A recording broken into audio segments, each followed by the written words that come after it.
The morning shift at Harlow Memorial Hospital in Cascade Falls, Oregon started like every other. Coffee going cold on the nurse's station counter, fluorescent lights humming their tuneless song, the distant wail of an incoming ambulance threading through air that smelled of antiseptic and old institutional carpet. Nobody paid attention to the woman mopping up a biohazard spill in Bay 4. That was exactly how they wanted it. Claire Donovan moved the mop in slow, deliberate circles, her jaw set, her eyes tracking the trauma bay doors with the quiet precision of someone counting beats between artillery rounds. She wasn't thinking about the spill. She was thinking about the way Dr. Ethan Cross had just ordered her to clean it up, instead of calling environmental services, the third time this week, and the way head nurse Monica Graves had watched from the station and smiled. Neither of them knew what she had done before this job. Neither of them would have believed it. Before we go any further, if you're watching this right now, hit that subscribe button and turn on notifications. Stories like Claire's don't come around often, and you do not want to miss what happens next. Drop a like and leave a comment below telling me what city or country you're watching from. I want to see exactly how far this story travels. Now, let's go back to Cascade Falls. The day Claire Donovan walked into Harlow Memorial for her interview, she wore a plain gray blouse, flat shoes, and no jewelry. She answered every question in complete sentences, made eye contact without performing confidence, and when the nursing director asked her to describe her most challenging clinical moment, she paused for exactly 4 seconds before saying, "I'd prefer to focus on what I can do here rather than what I've done before." The nursing director, a tired woman named Patricia Ashby, who had been running the department on a skeleton staff for 7 months, hired her on the spot. Monica Graves was assigned to orient her. That first shift, Monica handed Claire a printed schedule that had her pulling 6 straight days of double coverage, medication cart restocking, and patient transport that no RN should have been doing alone. She watched Claire scan the page, waiting for a reaction. Claire folded the schedule, put it in her pocket, and said, "What bay do you need first?" Monica's expression shifted, something between disappointment and recalibration. She had wanted a fight, or at minimum a flinch. She got neither. What she decided, watching Claire wheel a cart through the double doors without complaint, was that the woman was a pushover, a doormat, probably a small-town nurse who had spent 20 years in a rural clinic and wandered into emergency medicine without understanding what she was getting into. It was a mistake Monica would spend the next 6 months compounding. The emergency department at Harlow Memorial was not a gentle place to work. Cascade Falls sat at the intersection of 2 major freight routes, one of which cut through a stretch of mountain highway that produced a reliable stream of rollover accidents between November and April. The hospital also served 3 rural counties with no trauma centers of their own, which meant the ER absorbed everything: farm equipment injuries, drownings, hunting accidents, domestic violence cases, overdoses, and the occasional severe allergic reaction from someone who had eaten something they absolutely should have known better than to eat. It was, by any measure, a high-volume, high-stakes department. And Monica Graves ran it the way a person runs something they've decided belongs to them. She had been head nurse for 11 years. She had outlasted 2 nursing directors, 4 ER chiefs, and a joint commission audit that should have cost her the job but didn't, because she had made herself indispensable in the specific way that certain people make themselves indispensable, not by being excellent, but by knowing where everything was buried. Which policies got bent, which physicians were covering their errors, which vendors were getting paid for supplies that never arrived. She was not stupid. She was something more dangerous. She was entrenched. Dr. Ethan Cross was her project. 29 years old, third-year resident, the kind of handsome that had opened doors for him so consistently that he had genuinely stopped believing the doors were ever locked. He had come to Harlow on a rural rotation from a large academic center in Seattle, treating the placement as a temporary inconvenience rather than an actual clinical responsibility. Monica recognized immediately what he was: useful, and had spent 6 weeks cultivating a dynamic in which he believed he was running the ER and she was supporting him, while the reverse was entirely true. Together, they had made the department into something that looked functional from the outside and was quietly rotting from within. Into this, Claire Donovan had arrived. By her 3rd week, the dynamic was established. Monica assigned her the overflow cases, the ones no one else wanted, the elderly patients with complicated medication lists, the non-English speaking patients who required translation services that were always 30 minutes away, the psychiatric patients waiting for placement who needed constant monitoring but generated no interesting clinical activity. Claire handled all of it. She did not complain. She did not ask for reassignment. When she finished her assigned cases early, she picked up charts that weren't hers and completed them without being asked. When the medication dispensing system flagged a potential interaction on a patient Dr. Cross had already discharged, she pulled the chart, cross-checked it herself, and called the patient's pharmacy directly. Dr. Cross found out and told her, in the middle of the nurses' station with 4 other people present, that she had overstepped significantly, and that nurses who practice outside their scope create liability for the entire department. Claire looked at him for a moment. The interaction was between his metoprolol and the new antifungal you prescribed. Combined with his renal function, the risk of bradycardia is meaningful. I called the pharmacy to flag it, not to change the order. I know what I prescribed. I know you do, she said. I just wanted to make sure the pharmacy did too. She went back to her chart. Cross stared at the back of her head for a long moment, then walked away. Monica, who had watched the entire exchange, pulled Claire aside an hour later and told her that disagreeing with physicians in public was grounds for a written warning. Claire said, "I'll keep that in mind." The warning appeared in her file the following morning. It went on like this. A patient came in with crushing chest pain, and Claire flagged an atypical MI presentation that the triage nurse had categorized as anxiety. The attending physician, not Cross, one of the older attendings who actually listened, ran the workup, found the blockage, and got the patient to the cath lab in time. Monica wrote a note suggesting Claire had caused unnecessary alarm and delayed the triage process. A pediatric patient arrived in status epilepticus, and Claire, who was technically assigned to a different bay, had positioned the child on his side, timed the seizure, and started the clock for benzodiazepine administration before the assigned nurse had finished her handoff. Monica told her she was out of her lane. A trauma came in. A logging accident, a man with a degloving injury on his forearm, and Claire set up the wound irrigation before the surgical resident arrived. Cross, who happened to walk by, told her she hadn't been called to that room. She looked at the patient's forearm, then at Cross. "Someone needed to be," she said. He told Monica. Monica told Patricia Ashby that Claire had a pattern of aggressive insubordination and that the department would benefit from a performance review. Patricia Ashby, still working on a skeleton staff, still exhausted, signed the review request without reading it closely. Claire sat in the small office with Patricia and an HR representative named Dale and answered every question without raising her voice, without crying, without performing distress. She acknowledged what she had done. She explained her clinical reasoning in each case. She did not apologize. "The concern," Dale said, reading from Monica's documentation, "is that you're consistently operating outside your role in ways that create confusion about the chain of command." "I understand the concern," Claire said. "Do you feel like the feedback is unfair?" She thought about this with that same 4-second pause she had used in her interview. "I feel like the feedback is coming from a place I understand pretty well," she said. "And I feel like continuing to do my job correctly is more important than resolving a conflict of ego." Dale looked at his notes. "That's not exactly the answer I was expecting." "No," Claire said. "It usually isn't."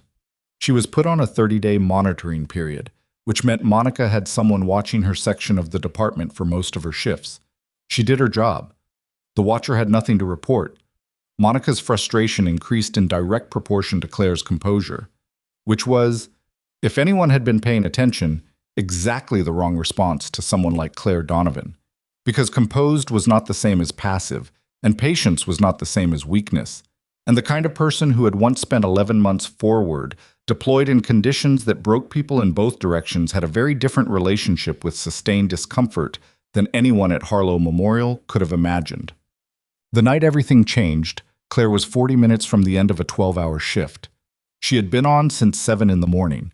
She had handled 9 patients in that time, 3 trauma alerts, 2 chest pains, 1 suspected stroke, 1 pediatric fever that turned out to be a serious bacterial infection they caught early, 1 overdose, and 1 elderly woman who came in for confusion and was actually severely dehydrated and terrified and kept asking for her daughter. Claire had called the daughter. She'd waited with the woman until the daughter arrived. It had taken 40 minutes. Monica had noted it in her log as non-clinical time management issues. Now it was 6:45 p.m. Claire was at the station, finishing her charting. She could feel the specific exhaustion that settled into the body after 12 hours of managed adrenaline. A weighted, dull ache that started behind the eyes and spread to the shoulders and eventually reached the feet, the kind of tired that sleep could fix but only partially, because the mind kept running long after the body stopped. She was thinking about whether she had anything to eat at home when she heard it. The sound was wrong before she could name what it was. Not the ambulance bays. Those had a particular cadence she had long since learned to separate from background noise. This was different. Engines, but heavy. Multiple. Military heavy. A sound like something being deployed rather than driven. She looked up from her screen. Through the glass doors at the end of the corridor, in the parking area that was supposed to be reserved for ambulance drop-off, there were vehicles. 3 of them. Dark, unmarked, but the shape was unmistakable to anyone who had spent time around them. Tactical transport, the kind with reinforced panels and antenna arrays on the roof. She was already on her feet before she knew she was standing. The radio on Monica's desk crackled. Harlow emergency, this is Bravo Medical. Inbound critical, ETA 90 seconds. Single patient, blast injury, multiple system trauma. You're going to need your best people on this one. Do you copy? Monica picked up the radio with the slightly theatrical authority she used when she knew people were watching. Copy that, Bravo Medical. We're ready. She was not ready. Cross appeared from the physician workroom, coffee, cup in hand, looking mildly annoyed at the interruption. The bay doors blew open. They came in fast. 2 tactical personnel in unmarked gear flanking a gurney driven by a third, moving with the contained urgency of people who had done this before, people who did not waste motion and did not make noise they didn't have to. On the gurney, strapped in, was a man Claire put at roughly 34, broad-shouldered, shaved head, the kind of physical conditioning that didn't come from a gym but from years of weight-bearing under bad conditions. His right side was destroyed. Blast injury, the radio had said, and blast injuries were a specific category of hell, not like a cut or a fracture or even a gunshot, but a pressure wave moving through tissue and organ and bone simultaneously, creating damage patterns that looked nothing like what conventional trauma protocols expected. The man's abdomen was distended. His right arm was held against his chest at an angle that suggested the shoulder girdle had come apart. The left side of his face was sheeted with blood from a scalp lac, but his eyes were open. That was the first thing. His eyes were open, and they were moving, and they were not moving randomly. They were scanning. The way trained people scanned, systematically, left to right, near to far, cataloging. When they reached Claire, they stopped. Cross stepped forward with the authority he always assumed and said, "Talk to me. What do we have?" The tactical medic, a compact, flat-eyed woman named whoever she was in whatever capacity she served, said, "Blast exposure approximately 40 minutes out. GCS on scene was 14, dropped to 12 in transport. BP was 88/60 and trending. 2 large bore IVs, 1 liter in. Suspected tension, suspected abdominal hemorrhage. He's been asking for Captain Donovan." Silence. Cross blinked. "I'm sorry?" "He's been asking for Captain Donovan," the medic repeated, without inflection, as if this was not a strange thing to say. Repeatedly. Everyone in the trauma bay looked at everyone else. Claire was already at the gurney. She did not move dramatically. She moved the way she had moved through every emergency in this place, with the same deliberate efficiency that Monica had catalogued as aggression and Cross had catalogued as insubordination, and which was, in reality, neither of those things. It was simply what she looked like when she was doing exactly what she had been trained to do in conditions that made Harlow's ER look like a waiting room. She checked his pupils. She put her hand on his chest, not his wrist, his chest, feeling for the paradoxical rise that would tell her what she needed to know. She found it in approximately 4 seconds. Right side. Absent breath sounds. She straightened. "He's tensioning," she said. "Right side. He needs immediate decompression." Cross said, "Hang on. Let's get imaging." "There's no time for imaging." "You're a floor nurse," Cross said, his voice carrying that particular quality of a man reaching for control through condescension. "You don't make that call." Claire did not look at him. She was already moving, her hand out for the supply cart, muscle memory reaching before her brain had finished cataloging the location. 14-gauge needle. She knew exactly where they were. "Step back," she said. Not to Cross specifically, to everyone who was standing in the space where she needed to be. The tone was not loud. It was not aggressive. It was the tone of someone who had spent years in situations where the difference between that tone and no tone was whether people lived, and everyone in the bay felt it without being able to explain why, and everyone in the bay stepped back. Cross did not step back. "You are not performing a procedure on this patient," he said. She looked at him then, just for a second. "Then you do it," she said. "Right side, second intercostal midclavicular line. Do it now." He didn't move. She turned back to the patient. The needle went in with the practiced angle of someone who had done this in moving vehicles, in darkness, in the open air with wind and noise and incoming fire, making everything harder. And it had still worked because the skill was not in the conditions but in the hands, and her hands had not forgotten what they learned. The sound was immediate, the rush of air that meant she was right, that the pressure had built to the point of no return, that if she had waited for imaging, the man on the table would have gone into arrest before the first image loaded. The patient's oxygen saturation, which had been dropping through the 90s on the monitor, stabilized. The man on the gurney exhaled. Not a normal breath, but the specific release of someone whose body had been fighting a fight it was about to lose and had just been given away back. His eyes found Claire again. His mouth moved. She leaned closer because his voice was barely audible, and what he said made the hair on her arms stand straight up, not from surprise, but from something older and more complicated than surprise, from recognition, from the sensation of a door opening into a room she had sealed shut a long time ago. "Good to see you again," he said. "Captain?" The word landed in the trauma bay like something dropped from height. Monica, standing at the station, said nothing. Cross, still holding his coffee cup, said nothing. The tactical medic near the door had gone very still. Claire's expression did not change. Her hand was still on the patient's chest, monitoring his breathing, doing her job, the same job she had been doing in this bay for 6 months, under conditions that would have broken most people. But something shifted. Not on her face, not in her posture, something in the room. The senior tactical officer who had come in with the gurney, a tall, angular man in his late 40s with close-cropped gray at his temples, and the kind of bearing that did not develop in civilian life, had stopped moving. He was looking at Claire with an expression that was not surprise. It was the opposite of surprise. It was recognition. He said something quiet, too quiet for the room to catch, into the earpiece at his collar. Then he turned to face the trauma bay, all of it, Monica at her station, Cross with his coffee, the 2 staff nurses who had backed against the wall. And what he said next was clear enough for everyone to hear. "This facility is now under Federal Medical Incident Protocol. Please clear the primary bay to essential personnel only." Monica's mouth opened. "I'm sorry," she said. "You cannot just walk into my department and—" "Ma'am." The officer looked at her with the specific patience of someone who has decided to say something once. "Please step back." Monica did not step back. But the 2 officers who had flanked the door moved to her peripheral vision, and something in their posture, not threatening, exactly, but absolute, made her take a half step to the left, which was functionally the same thing. Claire was still at the gurney. Her patient's vitals were stabilizing. His color was returning. There was still significant work ahead. The abdominal hemorrhage needed surgical assessment. The shoulder needed imaging. The scalp laceration was still bleeding and would need to be addressed once the life threats were managed. But he was alive. He was breathing. His blood pressure was coming up. She checked his pupils again. Equal, reactive. "You with me?" she said.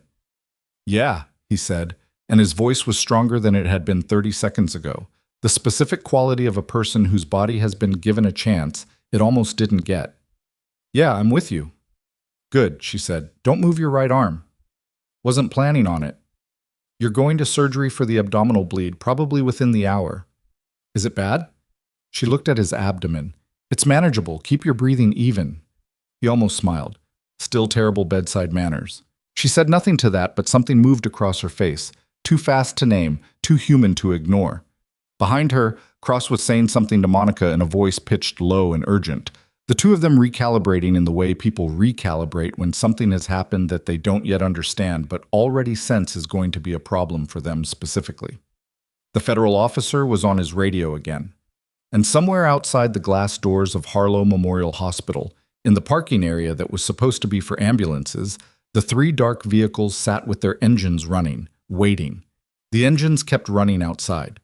That detail lodged itself in the back of Claire's awareness the way small, wrong things always did. Not demanding attention, just refusing to leave. Engines don't idle unless someone is expecting to move fast. She filed it and kept working. The surgical attending, Dr. Renata Osei, had arrived in the bay within 4 minutes of the radio call, faster than protocol required, which told Claire that whoever had called ahead had used words that moved people. Renata was a compact Ghanaian-American woman in her late 40s who ran her OR with the particular quiet authority of someone who had stopped needing to perform competence a long time ago. She took one look at the patient, one look at the monitoring equipment, and one look at Claire before she said anything. "You decompressed?" 4 minutes ago. Right tension, second intercostal, mid-clavicular. He was bradying down. Renata nodded once. "What's your abdominal read?" Distended on arrival, guarding in the right upper quadrant, BP was 88 on scene. "It's come up to 94, but it's not holding steady. I think the bleed is hepatic." "Fast exam?" "Not done yet. I wanted the tension managed first." Renata looked at the patient, really looked at him, the way surgeons looked at problems they were already solving before they finished examining them. "Get me a portable." This was directed at no one and everyone, the shorthand of people who expected the room to function. Claire was already moving toward the ultrasound cart before the words were fully out. Cross said from the edge of the bay, "Dr. Osei, I need to raise a concern about—" "Not now, Ethan. This nurse performed an invasive procedure without physician. She saved his life, and I need a fast exam, so unless you're planning to run the probe, please give me some room." Cross's jaw tightened. He stepped back exactly 1 foot, which was not the same as giving room, but was all he was apparently capable of. Monica had not moved from the nurse's station. She was watching everything with the expression of someone doing rapid calculations. The political kind, the kind that assessed damage before the damage had finished happening. Her eyes kept moving between the federal officer and Claire and the patient and back, a triangle she was trying to find the geometry of. She hadn't found it yet. The fast exam took 6 minutes. The hepatic bleed was there, visible on the ultrasound as the dark pool of free fluid that meant the liver had taken a hit and was telling the body about it in the least productive way possible. Not catastrophic, not yet, but not stable. The kind of bleed that was manageable if you moved and became a conversation about survival odds if you didn't. Renata straightened up. "Or 2, tell them 15 minutes. She looked at Claire. "You want to scrub in?" The question dropped into the bay and sat there. It was not a standard question. Nurses scrubbed into surgeries when they were part of the surgical team, when they had been assigned and credentialed and scheduled. The question was not about surgical protocol. It was something else, an acknowledgement of something Renata Osei had clearly registered, that this nurse had just done something that warranted a different kind of conversation than the one her title suggested. Claire said, "I'm not scrubbed, and I'm not credentialed for your OR." "I know. I'm asking anyway." "You should take your team." Renata looked at her for a beat longer than a look required. "Your call," she said, and turned back to the patient. They began moving the gurney toward the OR corridor. The 2 tactical personnel fell into flanking positions without being asked, which was when Claire realized they weren't planning on leaving the patient unaccompanied. Not for surgery. Not for anything. The federal officer, she still didn't have his name, hadn't asked, hadn't been offered, was talking on his radio again near the bay doors. He had positioned himself in a spot that gave him sight lines to both the corridor and the parking area outside. She recognized the positioning. It wasn't accidental. She watched the gurney go through the double doors and then stood still for a moment in the bay that was now quiet. In the particular way bays got quiet after trauma. Equipment out of place, packaging on the floor, the lingering charge in the air of adrenaline that had already metabolized in everyone's bloodstream but hadn't quite left the room. She started cleaning up. Not because it was her job specifically, because it needed doing, and she was there, and it gave her something to do with her hands while she processed the fact that Marcus Teller, she had not said his name out loud, had not confirmed it to anyone in the room, But she knew exactly who the man on that gurney was, and had known it from the moment his eyes found hers. Marcus Teller, who had been her patient and her colleague, and in certain terrible months her only reliable anchor to the idea that the mission was worth it, was alive, and in her hospital, and had said her name, Captain Donovan. She had not been Captain Donovan in 4 years. She was not ready to be her again. She picked up a piece of packaging from the floor and put it in the biohazard bin, and then she became aware that Monica was standing in the entrance to the bay. "We need to talk," Monica said. Her voice had that particular tension in it that happened when she was building towards something official. Claire had learned to recognize the cadence over 6 months. The way Monica's diction got slightly more precise when she was constructing a record, word choosing in real time for a document she planned to write later. "I'm finishing the cleanup," Claire said. "Leave it for environmental services." "I'm almost done." "Claire," a beat. "I'm not asking." She left the remaining packaging on the floor and followed Monica to the small documentation room off the main corridor. A room with a table, 4 chairs, a whiteboard covered in outdated scheduling notes, and a window that looked into a storage area. Monica sat across from her. She did not offer coffee or the performance of civility she sometimes deployed as a softening mechanism. "What you did tonight was a serious breach," Monica said. "Which part?" "Don't be clever. The needle decompression. That is an advanced invasive procedure that requires physician authorization in this facility, and you performed it without—" "He was in tension. He had 30 seconds, maybe less." "That is not your determination to make." Dr. Cross was present and not acting. Monica leaned forward slightly. Ethan was assessing the situation. With his coffee.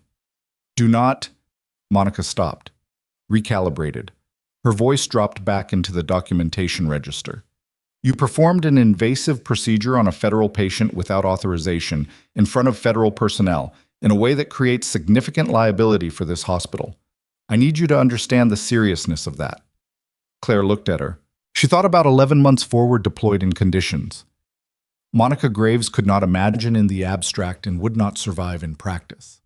She thought about the weight of a chest needle in the dark, with a convoy taking fire 200 meters away. She thought about Marcus Teller's voice saying her rank in a tone that was not asking her anything. It was confirming something, to himself or to whoever else might be listening.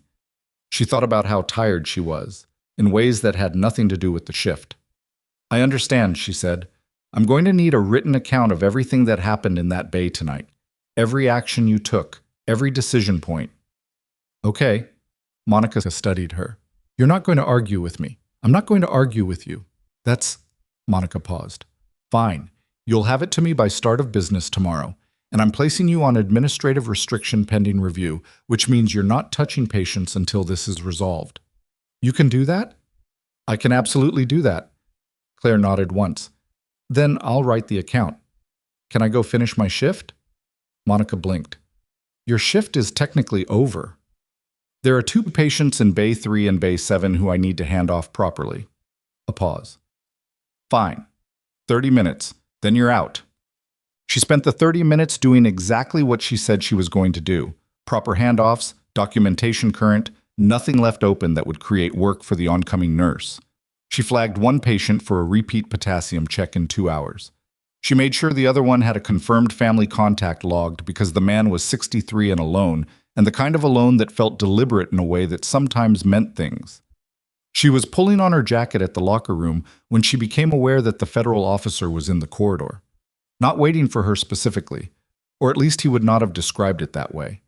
He was standing with his shoulder against the wall, looking at his phone, which was a posture that said, "I happen to be here," and meant the opposite. She looked at him.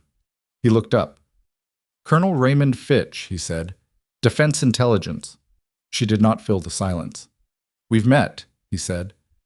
"Bagram, 2019. You probably don't remember." "I remember," she said. Something shifted in his expression. A minor recalibration. "Then you know why I'm here."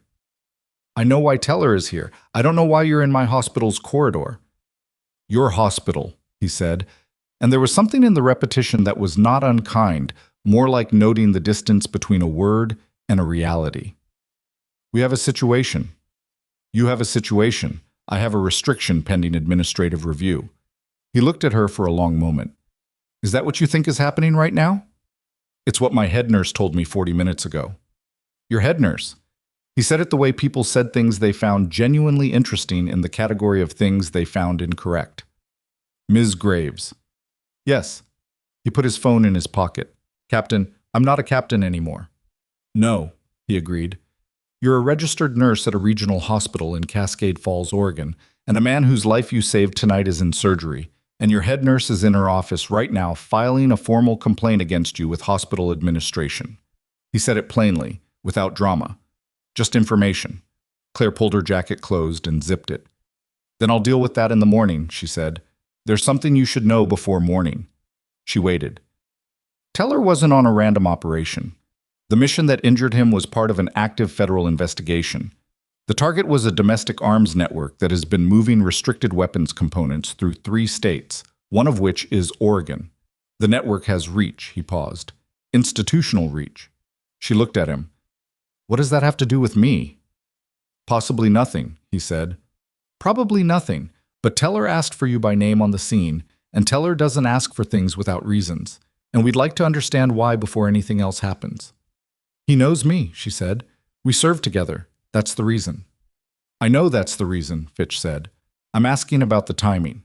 She looked at him for a moment, really looked, the way she had learned to look at people who were telling her most of a thing and holding the rest just slightly out of reach. I don't know what the timing means, she said, and right now I have an administrative restriction and I'd like to go home.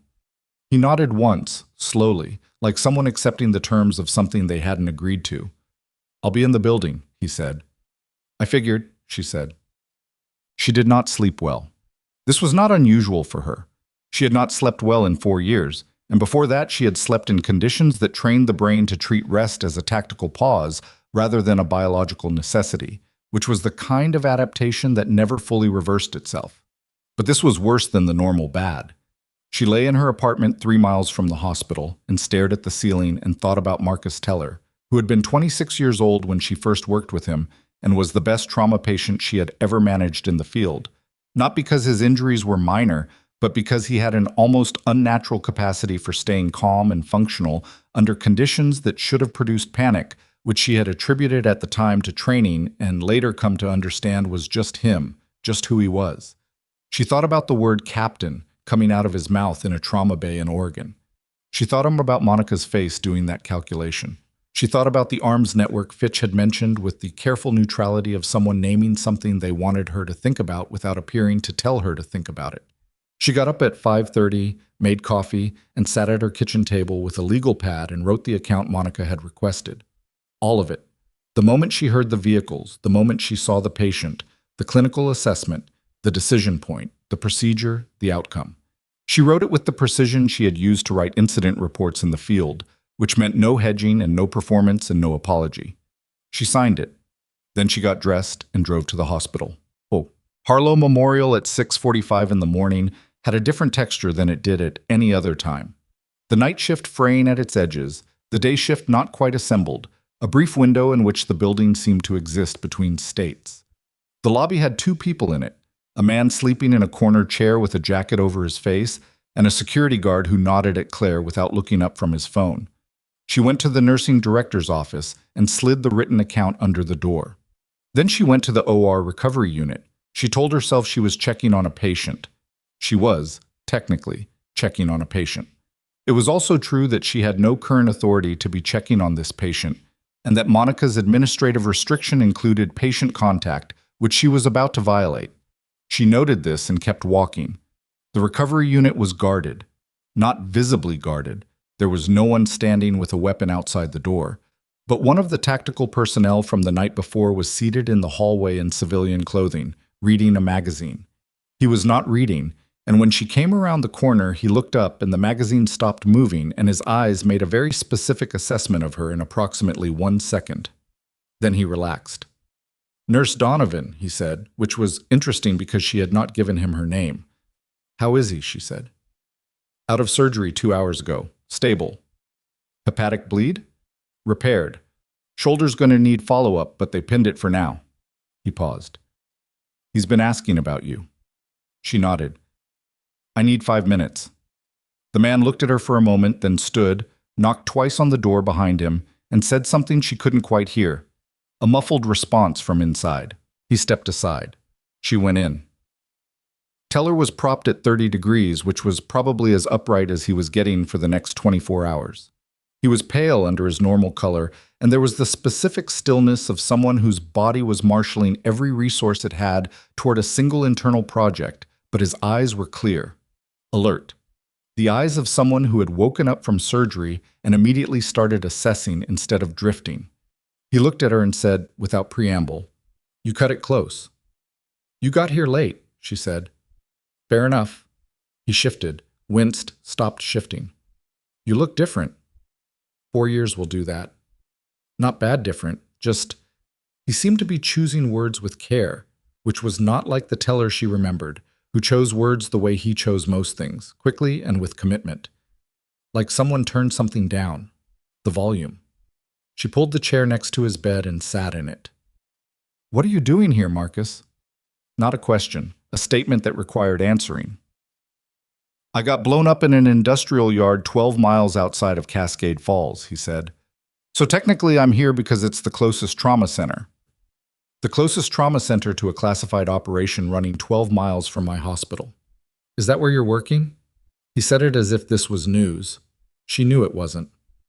"You knew," she said. He didn't answer immediately, which was itself an answer. "You've been here 6 months," he finally said. "Yes." "And you're a floor nurse? ER nurse?" "Right." He looked at the ceiling. "Right. Okay. What does that mean?" "It means I've seen your jacket, Claire. What you did before. What you were before. And you're mopping floors." "I'm not mopping floors. You know what I mean." "I needed a quiet life," she said. "And you got one?" She thought about Monica's log. The written warnings. The 30-day monitoring period. The restrictions sitting in a file with her name on it. "Not exactly," she said. He turned his head to look at her, and there was something in his expression that went past the conversation they were having into something older and weightier. "You were the best trauma specialist I ever worked with," he said. "You had a record that, Claire, I've seen the numbers. What you did in the field, the saves, under what conditions. That was a different time. It was 4 years ago. I know when it was." He was quiet for a moment. In the hallway, she could hear the recovery unit's ambient sounds. The soft ping of a monitor somewhere. Footsteps. A conversation too far away to make out. Normal hospital morning. "There's a problem," Teller said. She had been waiting for this. "I know about the investigation," she said. "Fitch mentioned it." "What did he tell you?" "Arms network, 3 states, Oregon." Teller nodded, slow and careful in the way people nodded when moving their heads hurt. "There's a facility in this region that's been flagged. Medical facility." She looked at him. "Not this hospital," he said quickly. "Not directly. But the network has been moving components through institutional channels, using medical supply chains as cover. And there are people at adjacent facilities who may be part of it, or may be complicit, or may just be dangerously unaware of what they've been facilitating. And you're telling me this because I trust you," he said. "And because Fitch is going to have people in this hospital for the next several days, and I don't want you to be blindsided." She sat with that. "Monica Graves filed a complaint against me last night," she said. His expression didn't change, but something behind it did. "What kind of complaint?" "Unauthorized procedure, insubordination, practicing beyond scope." She paused. "She's been building a case against me for 6 months." He looked at her steadily. "Define building a case." "Written warnings, performance reviews, monitoring.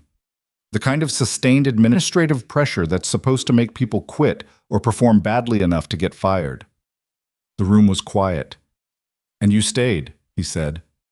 "I stayed." He thought about that. Outside his window, it was a ground-floor recovery room, a small rectangle of world beyond the glass.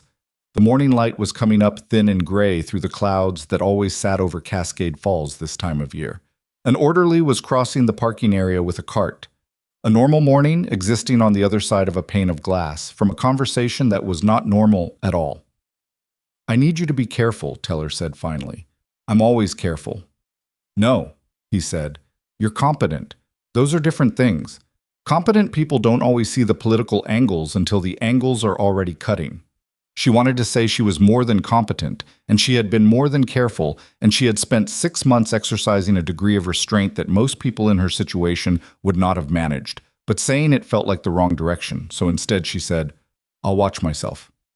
He looked at her with the eyes of someone who didn't find that entirely reassuring but had run out of alternatives. There's one more thing, he said. She waited. The complaint Graves filed. He paused. Fitch is going to see it. His team is going to see it. And they're going to wonder why the nurse who just saved a federal operative's life is under administrative fire from the same department that operative just arrived in. It's not related, she said. Probably not, he said back. But when you're running a federal investigation and a coincidence shows up, you don't stop at probably not. You keep going until you get to definitely not. And that process is going to be uncomfortable for people around you, Claire. People at this hospital. She thought about Monica's triangle of calculations, about Fitch in the corridor saying institutional reach, about the way Cross had been standing with Monica near the documentation room last night. Voices low, heads together, the specific posture of people agreeing on a version of events. How long is your team going to be here? She said. Long enough, he said, which was not an answer, and both of them knew it. She stood up.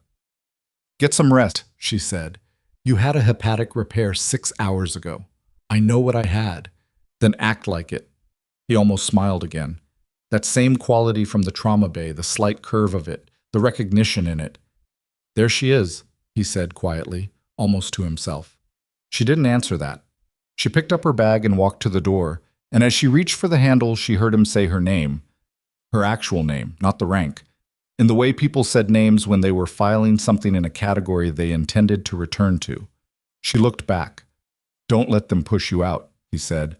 She held his gaze for a moment. Then she opened the door and walked into the corridor, where the tactical officer was back in his chair with his magazine, and the recovery unit was doing its ordinary morning business.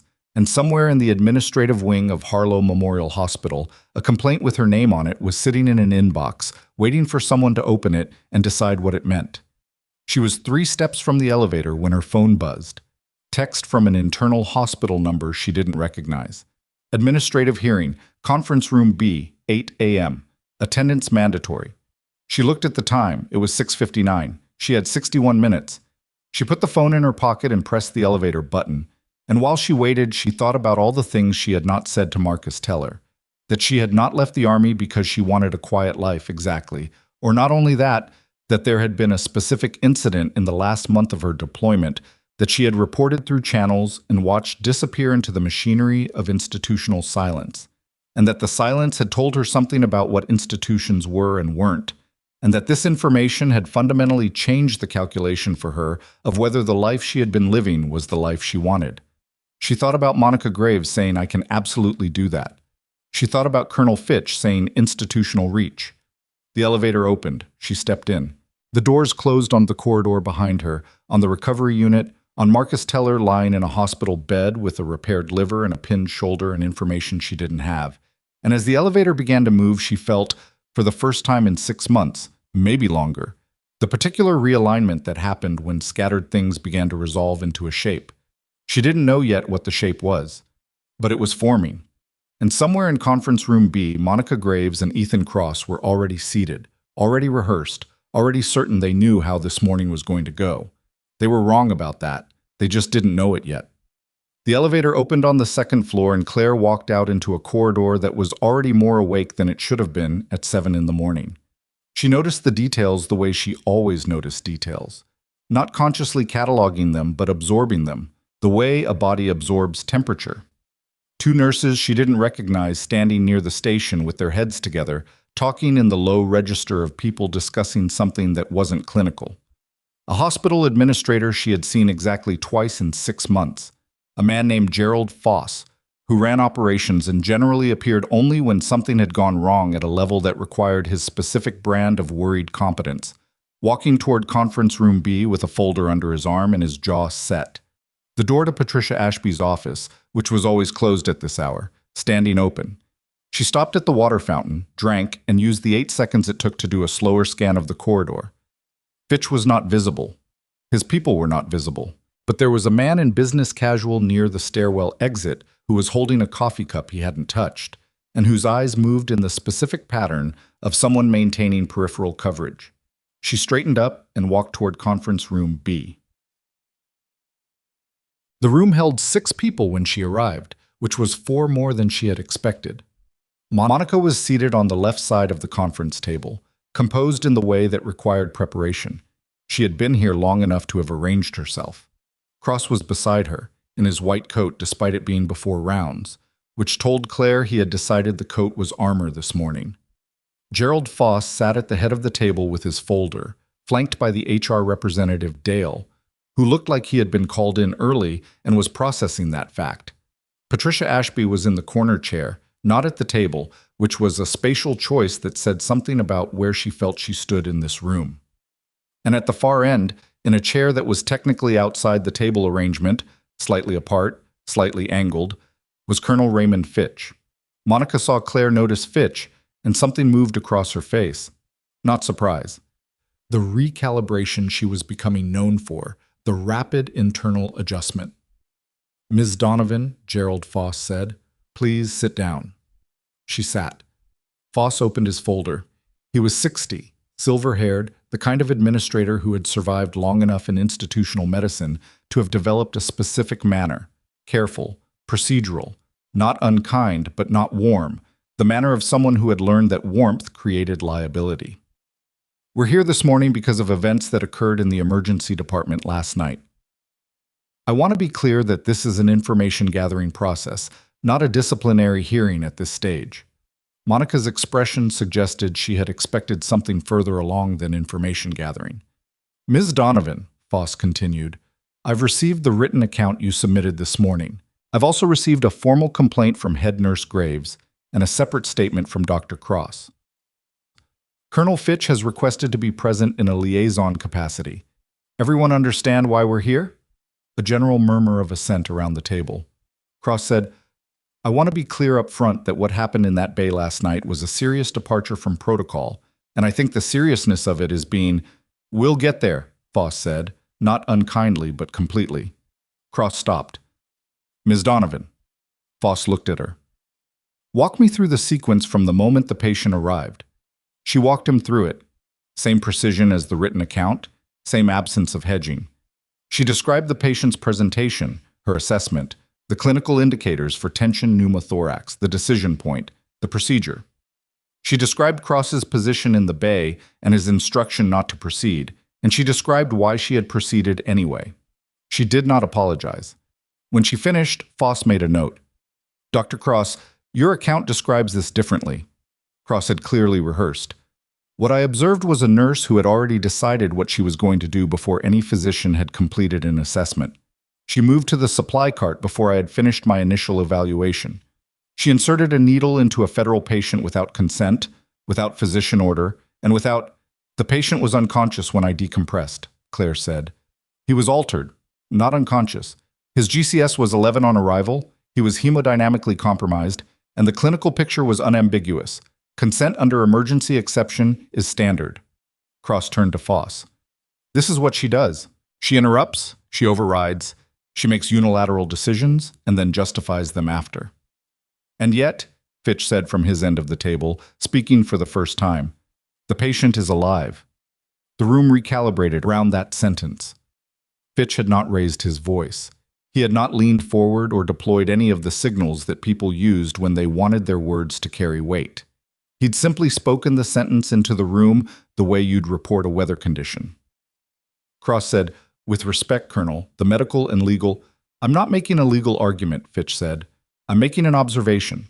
The patient presented with a right pneumothorax. That condition, untreated, results in cardiac arrest within approximately 3 to 5 minutes of tension completion. The decision to decompress was made and executed within 90 seconds of arrival." He paused. "Those are the facts as we understand them."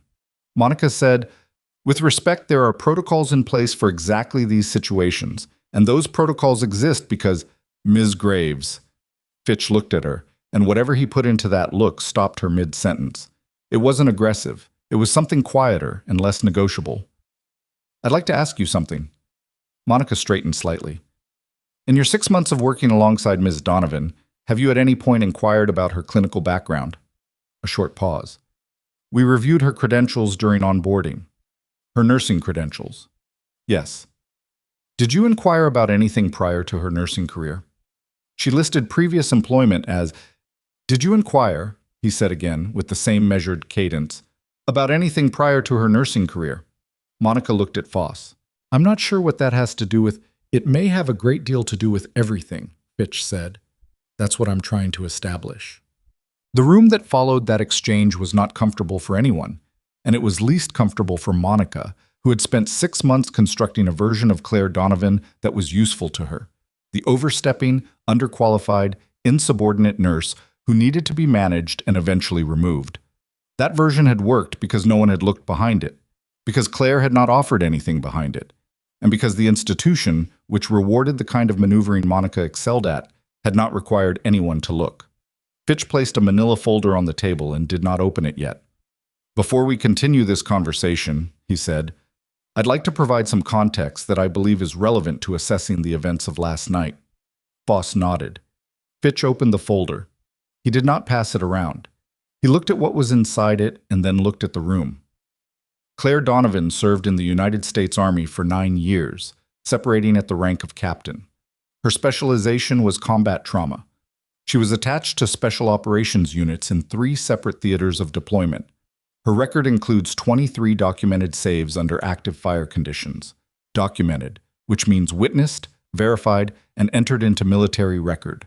She holds advanced trauma qualifications that exceed the scope of most emergency physicians, including pre-hospital surgical airway management, hemorrhage control at the surgical level, and tactical casualty care under conditions that most clinical facilities will never approach. Nobody at the table spoke. Cross had gone very still in the way people went still when the ground shifted under something they had built on it. Monica's expression had settled into a mask that Claire recognized as the face she wore when she was buying time. Patricia Ashby, in her corner chair, had closed her eyes briefly, not from emotion exactly, but from the particular sensation of understanding arriving too late to be useful. Fitch closed the folder. The procedure Ms. Donovan performed last night, needle thoracostomy, right second intercostal space, mid-clavicular line, is a procedure she has performed, by documented record, 17 times in the field, in conditions considerably more challenging than your emergency bay. He paused. The question of whether she was authorized to perform it under your facility's protocols is a fair question. The question of whether she had the competence to perform it is not. Cross said very carefully, the issue isn't her competence. Then what is the issue, Dr. Cross? A beat. The issue is the chain of command, Cross said. The issue is that if nurses start making unilateral calls on invasive procedures, the entire, you told her to step back, Fitch said. Yes. And if she had stepped back and waited for your authorization, and the patient had died in the intervening time, what would the issue be then? Cross opened his mouth and closed it. Foss said, I think we should... He stopped because his phone, which was face down on the table in front of him, was buzzing. He looked at it, and something in his face shifted in a way that was not planned. He read the screen and looked at Fitch. There are additional federal personnel in the building, he said. Yes, Fitch said. You brought additional people into this hospital without informing administration. We're informing you now, Fitch said. And I'd like to suggest we move this conversation somewhere with a bit more space. The somewhere with more space turned out to be the hospital's main boardroom on the 3rd floor, a room Claire had never been in, which had a long oval table and windows that looked out over the hospital's east parking area. She could see, from those windows, that the dark vehicles from the night before had been joined by 2 additional ones, and that there were people moving between them with the focused non-urgency of a team that had been in position long enough to be comfortable. There were 3 new people in the boardroom when they arrived, 2 in suits, and 1 in the kind of business casual that didn't quite conceal what it was trying to conceal, and Fitch introduced them by last name only as Garland, Park, and Voss. He did not specify their agencies. He didn't need to. The way they arranged themselves in the room, exits covered, angles considered, did the specification for him. Monica had gone quiet in a way that was different from her earlier quiet. Earlier she had been calculating. Now she was waiting, which was a more defensive posture, and suggested the calculation had produced an outcome she didn't like. Cross was beside her, and he had lost some of the morning's composure. Not dramatically, not visibly, unless you knew what to look for, but his white coat seemed somehow less definitive than it had 40 minutes ago, and he had stopped making eye contact with Foss, which was the kind of small tell that meant something was sitting with him. Fitch set a laptop on the table and turned the screen to face the room. Last night's events in your emergency department are connected to an active federal investigation, he said. I'm going to share some of that context because it's directly relevant to this conversation, not because I'm under any obligation to do so. What I share stays in this room. Is that understood? A round of agreement. The operation that injured the patient Ms. Donovan treated last night was targeting a domestic supply network that has been moving restricted military components through commercial and institutional channels in this region. Medical supply chains have been used as a cover mechanism, not uniquely, but consistently enough that we began looking at facilities with procurement anomalies 8 months ago. He let that land. Harlow Memorial appeared in our preliminary data. Foss said, "What does that mean exactly?" "It means purchasing records flagged items that were ordered through your supply chain but not accounted for in your inventory, possibly clerical errors, possibly something else. We don't know yet. And you're telling us this now because last night a federal operative was brought to this facility, and this morning that operative's treating nurse is in an administrative hearing that someone is using to remove her from the department." Fitch's voice didn't change, but the sentence landed differently from the others. Harder. "And I need to understand whether those two things are connected." The silence in the boardroom was different from the one in conference room B fuller. More specific. Monica said, "Are you suggesting I filed a complaint against a nurse as part of some kind of... That's an extraordinary...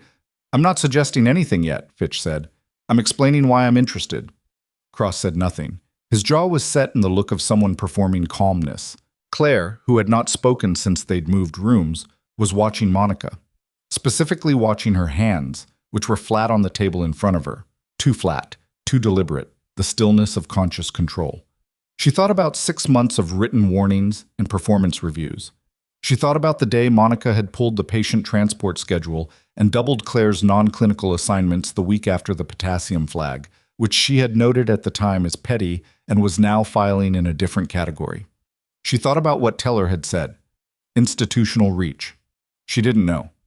She genuinely didn't know whether Monica was something more than what she appeared to be, or whether the last 24 hours had created a context that made ordinary malice look like coordination. The two things were not the same. She had seen people assign meaning to coincidence and damage everything in the process, but she was watching Monica's hands, and Monica's hands were not relaxed. Garland, the one in the suit, opened a tablet and placed it on the table facing Foss. "These are the procurement anomalies we identified in Harlow Memorial's supply records. 14 line items over 16 months. 3 of them are flagged as high-priority discrepancies, items that have both a medical and a restricted component application." Foss looked at the tablet. His color changed slightly. "I need our legal counsel present for this conversation." "Your legal counsel has been notified," Garland said. "They're en route." "How did you—" "Mr. Foss." Garland spoke without particular urgency. "We've been building this picture for 8 months. We're not here to catch Harlow Memorial doing something wrong. We're here because something happened last night that accelerated a timeline, and we need to work quickly. Your cooperation makes that faster for everyone." Foss looked at the tablet again. Then he looked at Monica. Monica met his gaze without flinching, which was impressive and also told Claire something. A person who flinched was a person who was surprised. A person who didn't flinch when their hospital administrator looked at them after a federal agent produced evidence of supply irregularities was a person who had already considered this possibility. Cross still wasn't looking at anyone. Voss, the one in the business casual, had moved slightly during the procurement discussion, a small repositioning that brought him half a step closer to the door. Not blocking it, just closer to it. Claire noticed Monica noticed this, and Monica's hands went from flat to slightly curled, fingertips pressing into the table surface. The tactical medic from the night before appeared in the boardroom doorway. She said something to Fitch in a low voice. Fitch listened, nodded, and said, "Bring it up."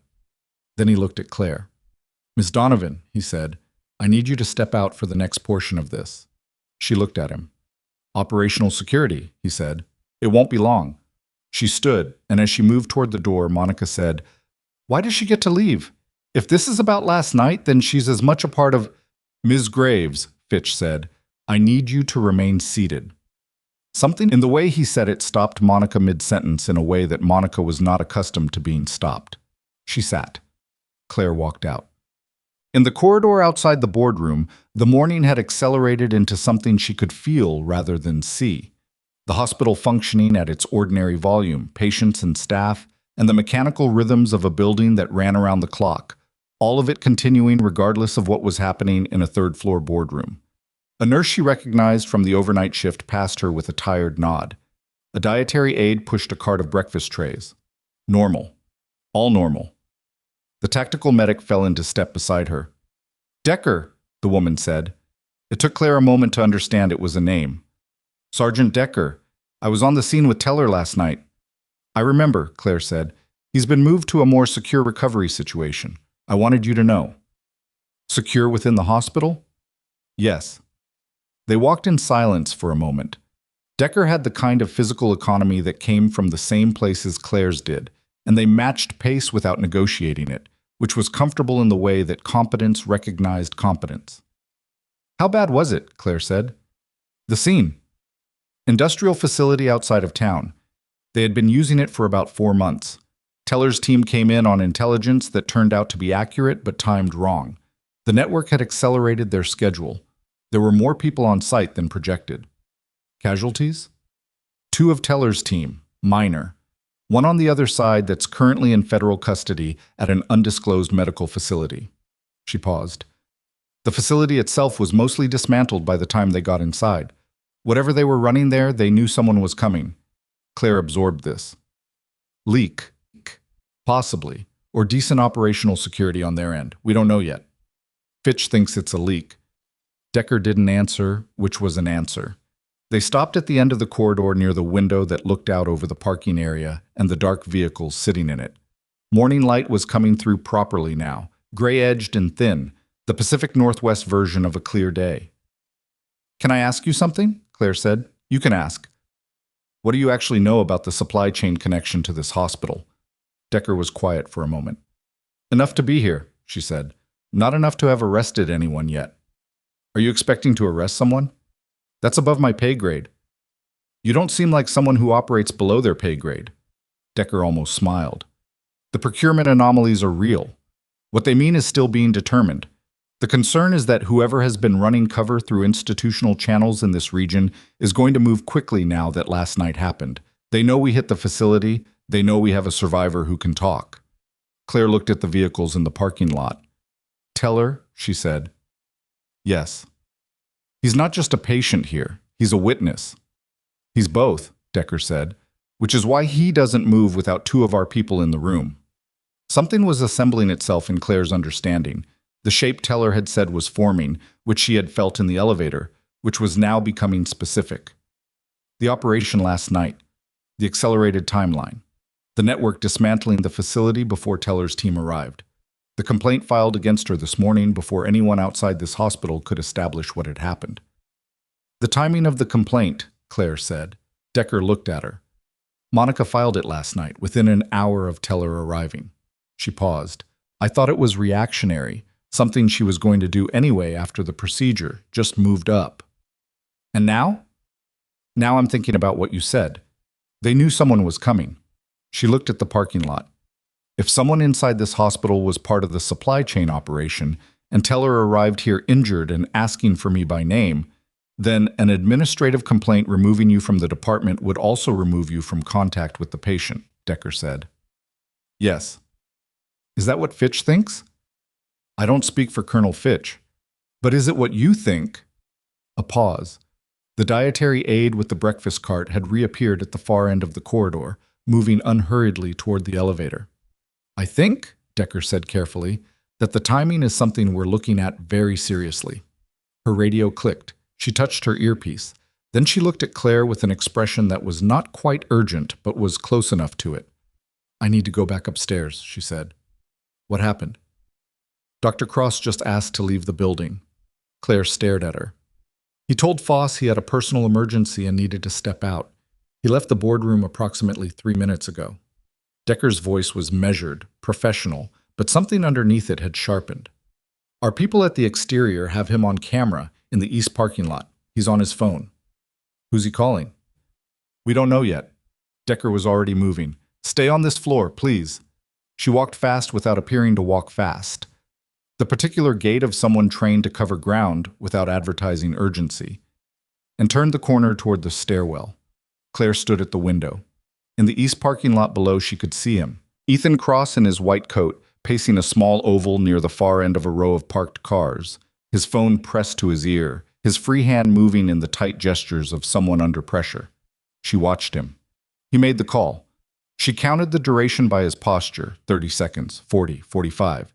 And then he took the phone from his ear and stood still for a moment. Then he looked up. Not at the window where she was standing. He wasn't looking for her. He was looking at the vehicles, Fitch's vehicles, the dark shapes that had been in that lot since last night. He looked at them with the particular quality of someone who had just said something to someone they should not have said, and who knew it, and who was now doing the math on what it meant. He put the phone in his coat pocket. He turned back toward the hospital entrance. And in the space between his turn and his first step, Claire saw his face. She had seen that face before. Not his specifically. Not this man with his borrowed authority and his coffee cup and his casual cruelty toward a nurse he had decided didn't matter. But the face itself. The expression. She had seen it in a compound outside Kandahar on a man who had just realized that the people he had been told were not coming were in fact already there. It was the face of a person whose calculation had just failed. She stepped back from the window. Her phone rang. Unknown number, but the exchange was the same as Fitch's contact. She answered. Miss Donovan, Fitch's voice. I need you back in the boardroom. What happened? A pause that lasted exactly long enough to tell her he was choosing how much to say. Monica Graves just invoked her right to counsel and declined to answer further questions. Claire started walking toward the stairwell. And Dr. Cross made a phone call 14 minutes ago to a number that appears in our investigation database, Fitch continued. We're running the contact now. She hit the stairwell door. When you get back to this room, Fitch said, I'm going to need you to look at some photographs and tell me if you recognize anyone. From where? From your time in service, he said, specifically from the period preceding your separation. She stopped on the stairwell landing. The period preceding her separation. The last month of deployment. The incident she had reported through channels and watched disappear. The reason she had left. The specific machinery of institutional silence that she had spent 4 years trying to put distance between herself and, it had not stayed at a distance. I'll be there in 2 minutes, she said. She took the stairs 2 at a time. She was through the boardroom door in under 2 minutes, breathing controlled, coat still on. The room had changed in the time she'd been gone. Garland and Park had moved to the far end of the table where the laptop was open to something she couldn't see from the door. Foss was on the phone in the corner, voice too low to catch, folder pressed against his chest like a shield. Patricia Ashby had relocated from her corner chair to a seat at the table, which was a small but meaningful shift. She was no longer a witness, she was a participant. Monica sat where she had been before, but something had gone out of her posture. Not defeat, not yet, but the subtle deflation of someone whose plan had depended on a momentum that was no longer moving in the right direction. 2 chairs at the table were empty. Cross had not come back inside yet. Fitch was standing at the window when Claire entered. He turned and nodded toward the chair across from Monica. Sit down, he said. We need to move quickly. She sat. Monica did not look at her. Fitch placed a printed page on the table in front of Claire, a grid of photographs, 9 faces arranged in 3 rows. The format was familiar. She had seen it in debrief rooms, in intel briefings, in the particular administrative architecture of after action. Her eyes moved across the grid with the methodical pace she had learned, which was not slow but was not rushed either, because rushing meant missing things. She got to the 3rd row. Second photograph from the left. The face was older than she remembered it. Heavier around the jaw, the hairline receded, but the eyes were the same and the structure of the face was the same, and she knew it with the specific certainty of recognition that doesn't require confirmation. Her finger moved to it. This one, she said. Fitch said. You're certain? His name was Hargrove, Dennis Hargrove. He was a logistics contractor embedded with our unit in the last rotation. He processed supply requisitions and controlled inventory transfer. She paused. He's the one I reported. The room was quiet enough that she could hear Foss on his phone saying something about legal counsel arriving. What did you report him for? Fitch asked. Inventory anomalies. Restricted medical components leaving the supply chain without documentation. I flagged it to my commanding officer in month 9 of 11. My CO passed it up the chain. 3 weeks later, I received a counseling statement for what was described as interpersonal conflict with embedded personnel. She kept her voice level. The report disappeared. Hargrove finished the rotation and separated from the contract. I separated 2 months later. Garland said, from the far end of the table. Dennis Hargrove currently operates a medical equipment distribution company out of Salem, Oregon. He has held regional contracts with 17 medical facilities in the Pacific Northwest over the past 3 years. Harlow Memorial is one of them. Claire looked at the photograph again. He's your supply chain, she said. He's part of it, Garland said. We believe he's the regional coordinator. The restricted components we've been tracking, the flagged items in your facility's procurement records, they came through his distribution network. Monica said, very quietly, I had nothing to do with Ms. Graves, Fitch said. You've invoked counsel. I'd strongly recommend waiting for them. Monica closed her mouth. How long has he been contracting with this hospital? Claire asked. 14 months, Garland said. She thought about that number. 14 months. She had been at Harlow Memorial for 6, which meant Hargrove had been embedded in this institution's supply chain 8 months before she arrived, and had continued undisturbed for the entirety of her time here, and no one had flagged it because no one had known to look, except that Teller had known she was here, which meant someone, at some point, had connected those two facts. That the nurse who had originally reported Hargrove's activities in the field was now working in one of his contracted facilities, and had decided that was a problem that needed managing. She thought about Monica's 6 months of systematic administrative pressure, the written warnings that began 3 weeks after her arrival, the performance reviews, the monitoring period, the 30-day clock. She thought about the word coincidence and what Teller had said about it. Who told Hargrove I was here, she said. Fitch looked at her with the expression of someone who had been waiting for exactly that question. That's what we're working on, he said. Cross came back into the building 17 minutes after he'd left it. Claire knew because Decker appeared in the boardroom doorway at 7:53 and said 2 words to Fitch, "He's inside," before stepping back into the corridor. Fitch nodded once and said something to Voss, who left the room without appearing to hurry. The boardroom had developed a second layer of activity by this point. Hospital legal counsel had arrived in the form of 2 attorneys from a firm in Portland, both of whom were doing the rapid contextual assessment of lawyers, dropped into a situation mid-development, reading documents and asking Foss procedural questions in quiet, rapid bursts. Patricia Ashby had asked twice whether she needed her own representation and been told twice by different people that she was not currently a subject of concern, which had not visibly reassured her. Monica had not spoken since Fitch's instruction to wait for counsel. Her own attorney, a local firm partner who looked as though he had also been called early, was reading through the complaint she had filed the previous night with the expression of someone discovering that the document they were supposed to defend had acquired new and unflattering context. The hearing that had been convened to address an unauthorized nursing procedure had become something else. Nobody in the room had formally named what it had become, but the shape of it was clear enough, and it was clear in different ways to different people. To Foss as institutional exposure, to the attorneys as liability, to Patricia as a management failure she had been adjacent to without understanding, and to Monica as the specific arithmetic of a situation where she had filed a formal complaint against a person at precisely the moment a federal investigation was looking for exactly that kind of pressure. Fitch placed a second document on the table. These are phone records from the past 72 hours associated with numbers in our investigation network, he said. There are 3 calls originating from Harlow Memorial's internal phone system. The first was 6 days ago, duration 4 minutes.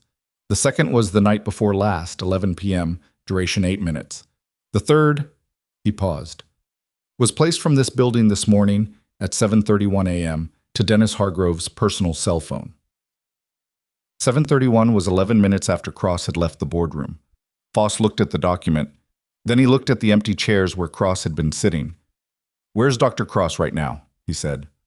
"In the building," Fitch said. "Our people have him." "Have him how?" "He's in a consultation room on the second floor. He agreed to speak with our agents voluntarily. He was told he could decline, and he did not decline." Fitch's voice had the specific flatness of someone describing a process that had already concluded. "He's been talking for about 4 minutes." Foss set down his folder and pressed both hands flat on the table and looked at the middle distance in the way men looked when they were revising a version of events they had been carrying for longer than they realized. Patricia Ashby said from her seat at the table, "I signed her performance review. I approved the monitoring period." Her voice was not making excuses. It was doing the opposite. It was acknowledging, out loud, in a room full of people, that she had been complicit through inattention. "I didn't read the documentation carefully. I trusted—" She stopped. "I should have looked more carefully." The room let that sit. Monica's attorney leaned close to her and said something inaudible. Monica listened. Her expression did not change. She had made, Claire understood, the transition from calculating to waiting. She was in the territory now where the next moves were not hers to make, and she knew it, and she was doing the only rational thing available, which was to be still and say nothing and let her attorney handle what her own judgment had failed to prevent. Cross talked for 40 minutes. Claire was not in the room when he talked. She had been moved, at Fitch's direction, to a smaller room down the hall, an office that belonged to someone in administration, walls covered in the institutional art that decorated spaces no one spent real time in, a dying plant on the windowsill that had been given water at some point but not recently enough. She sat in the chair across from the desk and waited and thought. She thought about Hargrove's face in the photograph, about the way he had moved through their unit's logistics operation with the cheerful, nondescript competence of someone who wanted to be unremarkable, who had cultivated unremarkableness the way other people cultivated expertise. She had noticed the anomalies in month 9 because she had been trained to notice anomalies and because she had a specific memory for numbers, quantities, frequencies, the shape of supply data that she had learned in the field was as tactically useful as anything she could do with her hands. She had reported it and watched it vanish. And then she had left. And she had tried, for 4 years, to put enough distance between herself and that particular outcome that it would stop informing how she understood institutions, authority, and the reliability of channels that were supposed to exist for exactly the situations where they consistently failed. She had not managed it. You couldn't manage it. You could only decide what you did with it, which was what she had been doing at Harlow Memorial for 6 months. Doing her job, correctly, in a place that did not want her to, and staying anyway, because leaving felt too much like the last time. Decker knocked and came in without waiting. "Cross gave them Hargrove directly," she said. "He's been in contact with Hargrove for 8 months. Hargrove approached him through a conference, medical supply conference in Seattle, March of last year. Presented as a vendor. Cultivated the relationship. Cross has been receiving payments for flagging unusual activity in the hospital. Any new personnel, any audits, any federal contacts. He didn't know the full scope of the operation, but he knew enough." Claire absorbed this. "Did he know about me specifically?" "He knew Hargrove was concerned about a nurse who had transferred into the ER. He didn't know why." Decker paused. "He passed the concern to Graves." Something settled into place. "Monica didn't know either," Claire said. It wasn't a question. Monica knew there was a vendor relationship that needed protecting and a personnel issue that was creating friction. She didn't know the underlying operation. Decker's voice was precise, not excusing anything. "She built the case against you because Cross told her you were a liability, and she trusted his read. She spent 6 months acting on incomplete information fed to her by someone who was acting on instructions from someone she didn't know existed. That doesn't make what she did better." "No," Decker said. "It doesn't." Claire looked at the plant on the windowsill. Somebody had bought that plant thinking it would survive in an office with north-facing windows and no one to water it on weekends. And it had done its best, and its best had not been quite enough. And now it was in the specific state of not quite dead that required a decision nobody had made yet. "What happens to Cross?" she said. "That's a federal matter now. He made the call this morning. That's obstruction at minimum, given the active investigation." Decker checked her watch. Hargrove was picked up 40 minutes ago at a property outside Salem. He was attempting to destroy equipment when our people arrived. And the facility from last night, the dismantled one. We have the site. We have partial records. Combined with what Cross gave us this morning and the procurement documentation from this hospital, the legal picture is, she chose the word carefully, developing. Is Teller safe? Yes. He's been moved within the facility, and we have 2 people with him. His prognosis? Surgical team says he'll recover full function. The shoulder will take time. Decker looked at her. He's been asking for an update on you. Tell him I'm fine. He won't find that satisfying. Tell him anyway. At 9:47, Fitch came to the office where Claire was waiting. He did not sit. He stood in the doorway with his jacket over his arm and looked at her with the expression of a man who had been awake for longer than he would normally admit and had reached the particular terminal point of an operation where the immediate crisis was resolved and the longer consequences were in motion. Dr. Cross is being processed, he said. His residency is suspended pending the medical board's review. That process is out of our hands, but given the circumstances, his program director has already been notified. And Monica. Monica Graves is being interviewed by our agents currently. She's cooperating within the limits of what her attorney will allow. Her role was not knowing she was used, effectively, but the sustained administrative campaign against you created a record of conduct that the state nursing board is going to want to review independently of the federal matter. He paused. Gerald Foss has already initiated termination proceedings based on the workplace conduct documentation alone. The federal dimension doesn't change the baseline of what she did. Claire nodded once. The complaint she filed last night, Fitch continued, has been formally withdrawn from your record by hospital administration. Every written warning, every performance review, every monitoring notation, Foss has directed Patricia Ashby to remove them pending a formal review of the conduct underlying each one. She looked at him. Patricia Ashby is still here, she said. She's still nursing director, yes. She made significant errors in judgment. She also, when presented with what happened, took immediate responsibility and has been cooperative throughout this morning. He said it without advocating for her, simply as fact. That's a decision above my level. I know, Claire said. There's one more thing. He moved into the room and set a folder on the desk between them. Dennis Hargrove. He was apprehended this morning. In his records, physical records he was attempting to destroy when we arrived, were files relating to personnel he had monitored through his contracted facilities. You were in those files. She looked at the folder. He's had a surveillance interest in your location for 18 months, Fitch said. We believe his concern was that you would recognize his company name in procurement documents, or that someone would connect you to the original report you filed. Either would have been damaging to his operation. The original report that disappeared, she said. Yes. He said it without apology, which was the right call. The apology would not have been his to give, and they both knew it. We've reopened that file. Your original complaint has been located in archived records. The officer who suppressed it has been identified. That process is now moving through appropriate channels. She was quiet for a moment.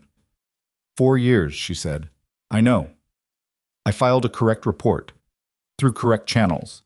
And I was counseled for interpersonal conflict, and the report was buried, and a man who was stealing military components kept operating for 4 more years, and eventually someone got blown up in a warehouse outside of Cascade Falls. Yes, Fitch said. That's accurate. She picked up the folder and then put it back down without opening it. What do you need from me, she said. A formal statement about the original report. Your recollections of Hargrove in theater. A review of his personnel access during your rotation. He paused. That can happen at your convenience. Today doesn't need to include any more than it already has. She almost said something to that, and then didn't. The ER was running its ordinary morning business when she came back to the department at 11:15. She had not been asked to return. She came because her locker was there, and she needed her phone charger, and because she was, regardless of everything else, a nurse who had been pulled from her department mid-shift and wanted to see how her patients had been handled. The department felt different, not structurally. The same bays, the same equipment, the same fluorescent light over Bay 2 that had been replaced 3 times and kept developing the same flicker. But the texture was different. The two staff nurses who had backed against the wall the previous night were both on shift, and when they saw her, they both stopped what they were doing. One of them, a nurse named Torres who had worked at Harlow for 3 years and had been one of Monica's reliable deputies, looked at Claire with an expression that contained several things she appeared to be working through in real time. She said, "Is it true? About Graves and Cross?" "There's an investigation," Claire said. "That's what I know officially.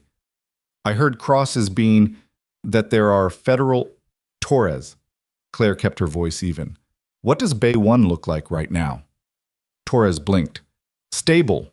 48-year-old with a query PE. CT is pending." "When did the scan go in?" "About 20 minutes ago." "Okay.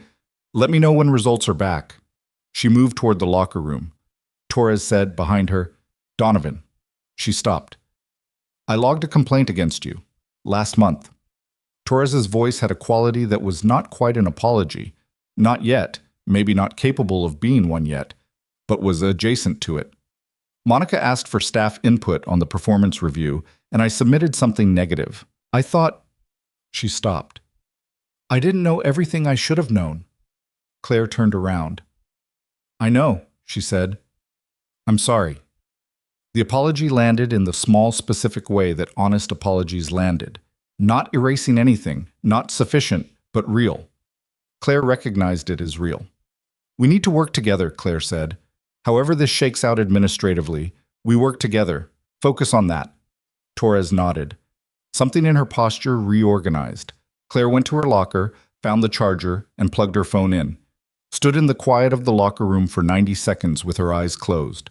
Not meditating, not processing in any structured way, just allowing the particular fatigue of the last 18 hours to exist without being managed for a moment. Her phone buzzed. Text from Patricia Ashby's direct number. "Mr. Foss would like to meet with you at 1 p.m. Conference room A. Please come when you're ready." She read it twice. The "when you're ready" was doing a lot of work in that sentence. It was an attempt at deference from an institution that had not practiced deference toward her for 6 months, and it had the slightly awkward quality of a gesture that was genuine but new. She texted back, "I'll be there." The afternoon moved in layers. She worked the department from noon to 1, covering Bay 1 through 3.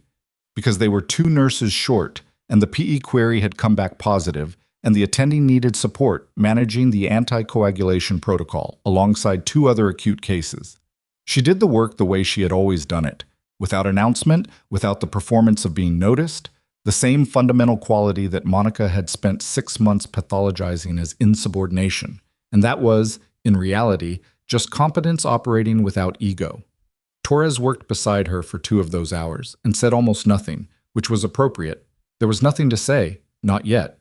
But they shared the unspoken communication of people who knew the department's rhythms and were running it together, and that was something. At 1 o'clock, she went to conference room A. Foss was there.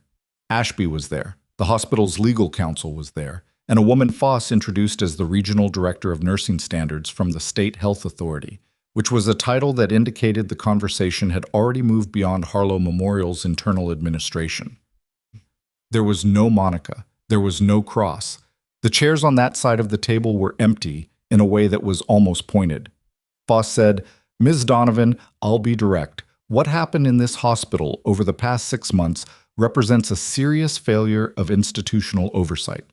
The targeted conduct toward you, the warnings, the monitoring, the performance documentation, was improper at its foundation, was sustained without adequate review by senior leadership, and created a hostile working environment that we should have identified and stopped." He said it plainly, without the cushioning language that administrators usually wrapped around admissions of institutional failure. She gave him credit for that.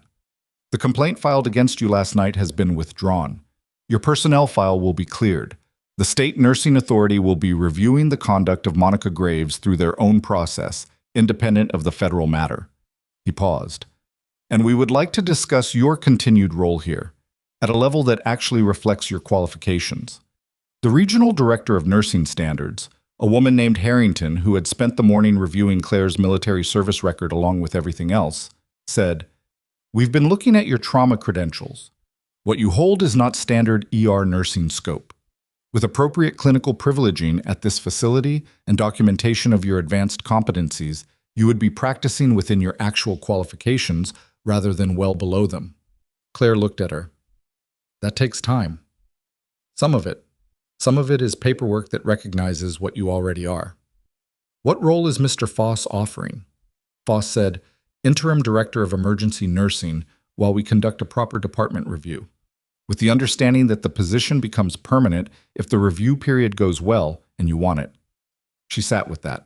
Director of Emergency Nursing at Harlow Memorial, 6 months after arriving as a floor nurse that the head of the department had been systematically trying to remove. She thought about what Teller had said about the volume being turned down, about what she had been before and what she had tried to make herself into by sheer administrative will, and whether the thing she had been trying to outrun was actually something she wanted to lose or something she had been trying to protect. I'll need to think about it, she said. Foss nodded. Take the time you need. I need a few things in the interim, regardless of the permanent decision. Name them. Torres stays on the team. She's a good nurse who was given bad information and made a decision she regrets. That's recoverable. She paused. The staffing situation needs to be addressed. I've been carrying double the clinical load I should have been, and so has everyone else in the department, and that's a patient safety issue that predates everything that happened this week. Agreed, Foss said, and I want access to the full personnel documentation from the past 6 months. Every complaint, every monitoring notation, every warning. I want to review it myself before the state authority does. Harrington said, That's an unusual request. I know my own record better than anyone else in this room, Claire said. And if the state is going to review it, I'd like to have seen it first. Harrington looked at Foss. Foss looked at legal counsel. Legal counsel made a small nod. We can arrange that, Foss said. Well, at 2:45 after the meeting and after a second stretch in the department covering the afternoon rush that had materialized with 2 chest pains and a pediatric respiratory case, Claire's phone buzzed with a text from a number she had added to her contacts that morning. Teller. They told me you're still in the building. Come talk to me when you're done. She texted back. I'm done in about an hour. The hour ran to 90 minutes because the pediatric case needed a second look, and the parents were frightened and needed someone to explain what was happening in language that wasn't clinical shorthand, which Claire did, standing in the hallway outside Bay 5 with a father who was trying not to show how scared he was, and a mother who had stopped trying and was simply scared. She explained. She answered the questions. She stayed until the attending had updated them properly and the child was stable. Then she went to the recovery unit. Teller was more upright than the morning. The color was better.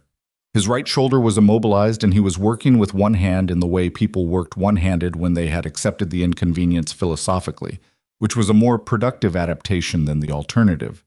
She sat in the chair beside his bed. Hargrove, he said, without preamble. They have him. Cross? Federal custody, effectively. Pending charges. Graves?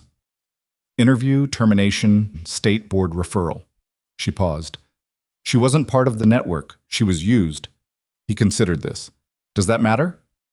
For the federal case, probably. For her career, probably not. He nodded slowly. The IV line in his left arm moved with the motion. And your report, the original one. They found the archived file, she said. The process is moving. The officer who buried it. Identified. He looked at the ceiling. 4 years, he said. And it wasn't a question or a judgment. It was just the weight of the number said out loud. Yeah, she said. You stayed at it. You didn't... He seemed to be constructing the sentence carefully. You didn't go somewhere quiet and disappear. You went somewhere that looked quiet and kept doing what you do. I was trying to be a nurse, she said. You were being a nurse. There's a difference. He looked at her. Foss offered you the director position. Tell her. Decker told me. I asked her to find out. He met her look without apology. Are you taking it? She thought about the empty chairs on Monica's side of the conference table. About Torres in the department saying, I didn't know everything I should have known with the specific quality of someone who was working toward being different. About the pediatric patient's father in the hallway, trying not to show his fear, and the specific usefulness of having someone present who could see it and respond to it without making it worse. I haven't decided, she said. What's there to decide? Whether I want to run a department that spent 6 months trying to get rid of me. It wasn't the department. It was two people in the department. And everyone who let those two people operate unchecked. He was quiet for a moment. That's fair, he said. She stood up. I'll come back tomorrow. I know you will, he said. You won't be able to help it. You'll walk by the recovery wing and find a reason to stop. She didn't contradict this because it was accurate. She was at the door when he said, Fitch wants to debrief you on Hargrove. Full debrief. The operation, the report you filed, the 4 years. He paused. Whatever you share in that debrief might be enough to close a hole that's been letting someone operate for a long time. She looked back at him. I know, she said. Claire. He said her name in the way he had said it before, with the weight of someone filing it in a category they intended to return to. What you reported 4 years ago was right. You were right, and the system failed it. That's not on you. She stood in the doorway. She thought about 11 months deployed, about the specific arithmetic of institutional silence, about a performance review she had never deserved, and a complaint filed against her at the exact moment a federal operative was brought into her bay, asking for her by name, and a man in a photograph she had identified from a 3-row grid who had spent 4 years operating in the space created by a buried report. I'll see you tomorrow, she said. She walked out. And she was halfway down the corridor toward the elevator when her phone rang. Not Fitch's number, not Teller's, not any number she had spoken to today. A number with a Salem area code that resolved when she answered it, and the voice on the other end said 3 words, into something she had not been prepared for. The voice said, Dr. Hargrove is talking. Male voice, institutional cadence, the specific register of someone delivering information with weight.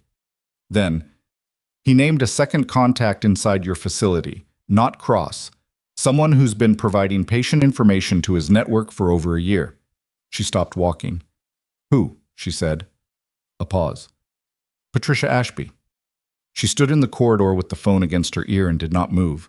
The voice on the other end was still talking, procedural language about the scope of Hargrove's cooperation, about the nature of the information Ashby had allegedly provided, about the timeline of contact, and Claire was hearing it, processing it at the surface level, but underneath she was running a different calculation entirely.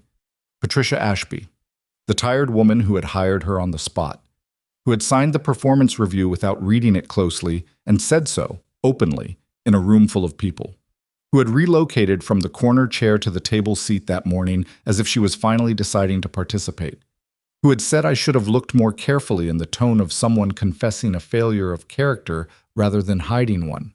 She interrupted the voice. How solid is it? She said. A pause. Hargrove has provided specific dates, specific information transfers, patient admission data, bed availability, department scheduling. Information that would allow someone to know when federal personnel were in the facility and when they weren't. That's operational intelligence. Yes. Not supply chain, not inventory anomalies. No. She thought about that distinction. Hargrove had used Monica and Cross as shields around the supply operation. He had used Ashby for something different, surveillance. The facility's own nursing director as a passive monitoring system, feeding him the information that would keep his operation invisible. Was she aware of what she was providing it for? Claire said. That's what the interview will determine. The interview that had not happened yet, because Hargrove had named her in the last hour, because things were still moving, because the picture was still developing the way Garland had said it was developing, incrementally, in the direction of worse. I need to call Fitch, she said. He's already been notified. He's asking for you. She ended the call and stood still for 3 more seconds, allowing herself the specific human response of being wrong about something she had been certain of, the mild vertigo of it, the way it restructured the last 6 months into a different shape. Then she called Fitch. He answered on the first ring. I heard, she said. Where are you? Recovery unit corridor, 2nd floor. Stay there. I'm sending Decker. She put the phone in her pocket. The corridor was doing its ordinary afternoon business around her. A transport aide wheeling an empty chair toward the elevator. 2 physicians walking and talking without looking up from a tablet between them. The ambient sound of a floor that ran regardless of what was happening in its administrative levels. The hospital as organism, continuing. She thought about Patricia Ashby saying, I should have looked more carefully. It was possible that was genuine. It was also possible it was the most calculated thing said in that boardroom all morning. A preemptive posture of accountability that made her appear to be the remorseful bystander rather than an active participant. She didn't know. She had been wrong about one version of Ashby already. She wasn't going to manufacture a new certainty until she had more than a single name from a man who was currently cooperating with federal agents from a position of personal jeopardy and had every reason to give them something large. Decker appeared from the stairwell at the end of the corridor. They moved quickly, not running, that drew attention, but covering ground in the practiced way that Claire had by now come to recognize as Decker's default setting. "What does Fitch have?" Claire said. "Hargrove's specific, dates, times, the nature of the exchanges. He says Ashby contacted him after the first federal visit to the hospital. That was 8 months ago, before you arrived, when supply chain auditors flagged some of the early anomalies. She reached out through a vendor portal. He cultivated it from there." Cultivated how? "He presented as a compliance consultant, someone she could pass concerns to confidentially, outside of official channels." Decker took the stairwell door. She was feeding him information she thought was going to an independent compliance resource, the kind of arrangement that exists in a gray area, not obviously corrupt, not obviously legitimate. Did she know who he actually was? According to Hargrove, no, not initially. Decker's voice was careful. According to Hargrove, she figured it out about 3 months ago. 3 months ago, Claire calculated. 3 months ago, she had been at Harlow for 3 months. 3 months ago was when the monitoring period had been initiated, when the administrative pressure had intensified, when Monica had started logging every non-clinical minute. "Did she know about me specifically?" Claire said. "Hargrove says he told her you were a personnel concern. He didn't say why. He says she didn't ask why." Which was either remarkable in curiosity or the specific incuriosity of someone who didn't ask questions they didn't want answered. They reached the 3rd floor. Fitch was in the boardroom, which had thinned out since morning.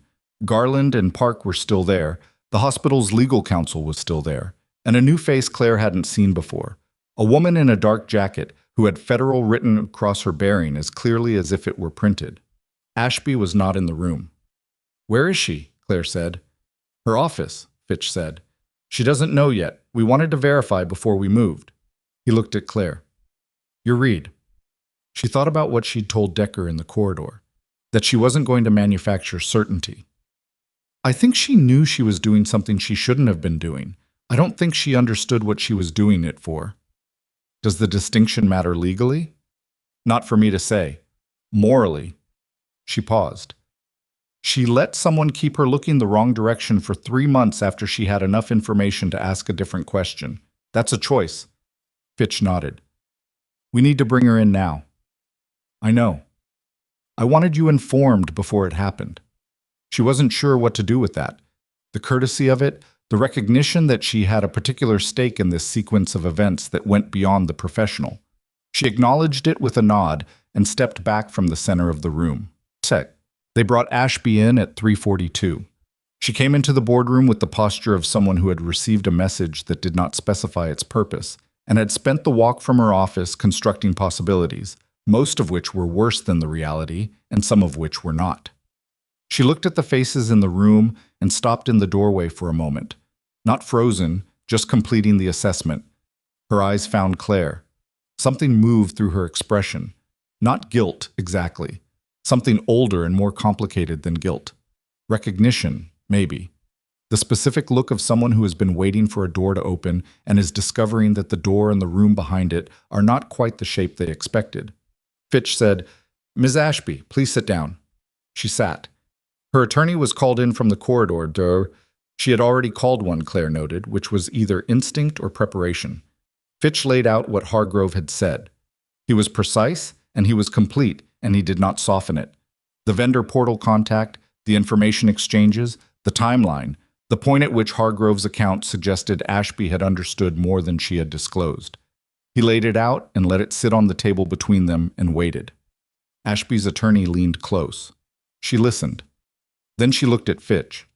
"What I provided was scheduling information," she said. "Department capacity, bed availability, staffing levels. I believed I was providing it to an independent regulatory consultant."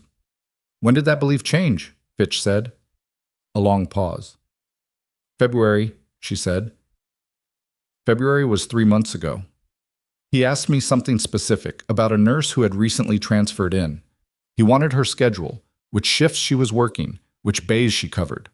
She paused. I asked him why a compliance consultant needed shift information on a specific ER nurse. And he said it was related to a staffing density analysis. She looked at the table. I knew it wasn't. I told myself I didn't know what it was, but I knew it wasn't that. The room was very quiet. Did you provide the information? Fitch said. Yes. Claire sat with that. Once, Ashby added quickly, in the way people added qualifications that were true but insufficient. I provided it once. After that, I stopped responding to his portal messages. I told myself I had ended the contact. You told yourself, Fitch said. Yes. But you didn't report it. You didn't disclose it to hospital administration or to law enforcement. No. And when federal agents were in this building this morning discussing a supply chain investigation connected to that same network, I didn't know it was connected. Her voice had lost the careful quality it maintained in professional settings. What was underneath it was not dramatic. It was tired. The specific exhaustion of someone who has carried a decision they made badly and has spent 3 months trying not to look directly at it. I thought I had convinced myself it was separate, that what I had done was small enough to be separate from whatever else was happening. Fitch looked at her for a moment with an expression that was not unkind and also did not offer anything. It wasn't separate, he said. I know that now. You knew it in February.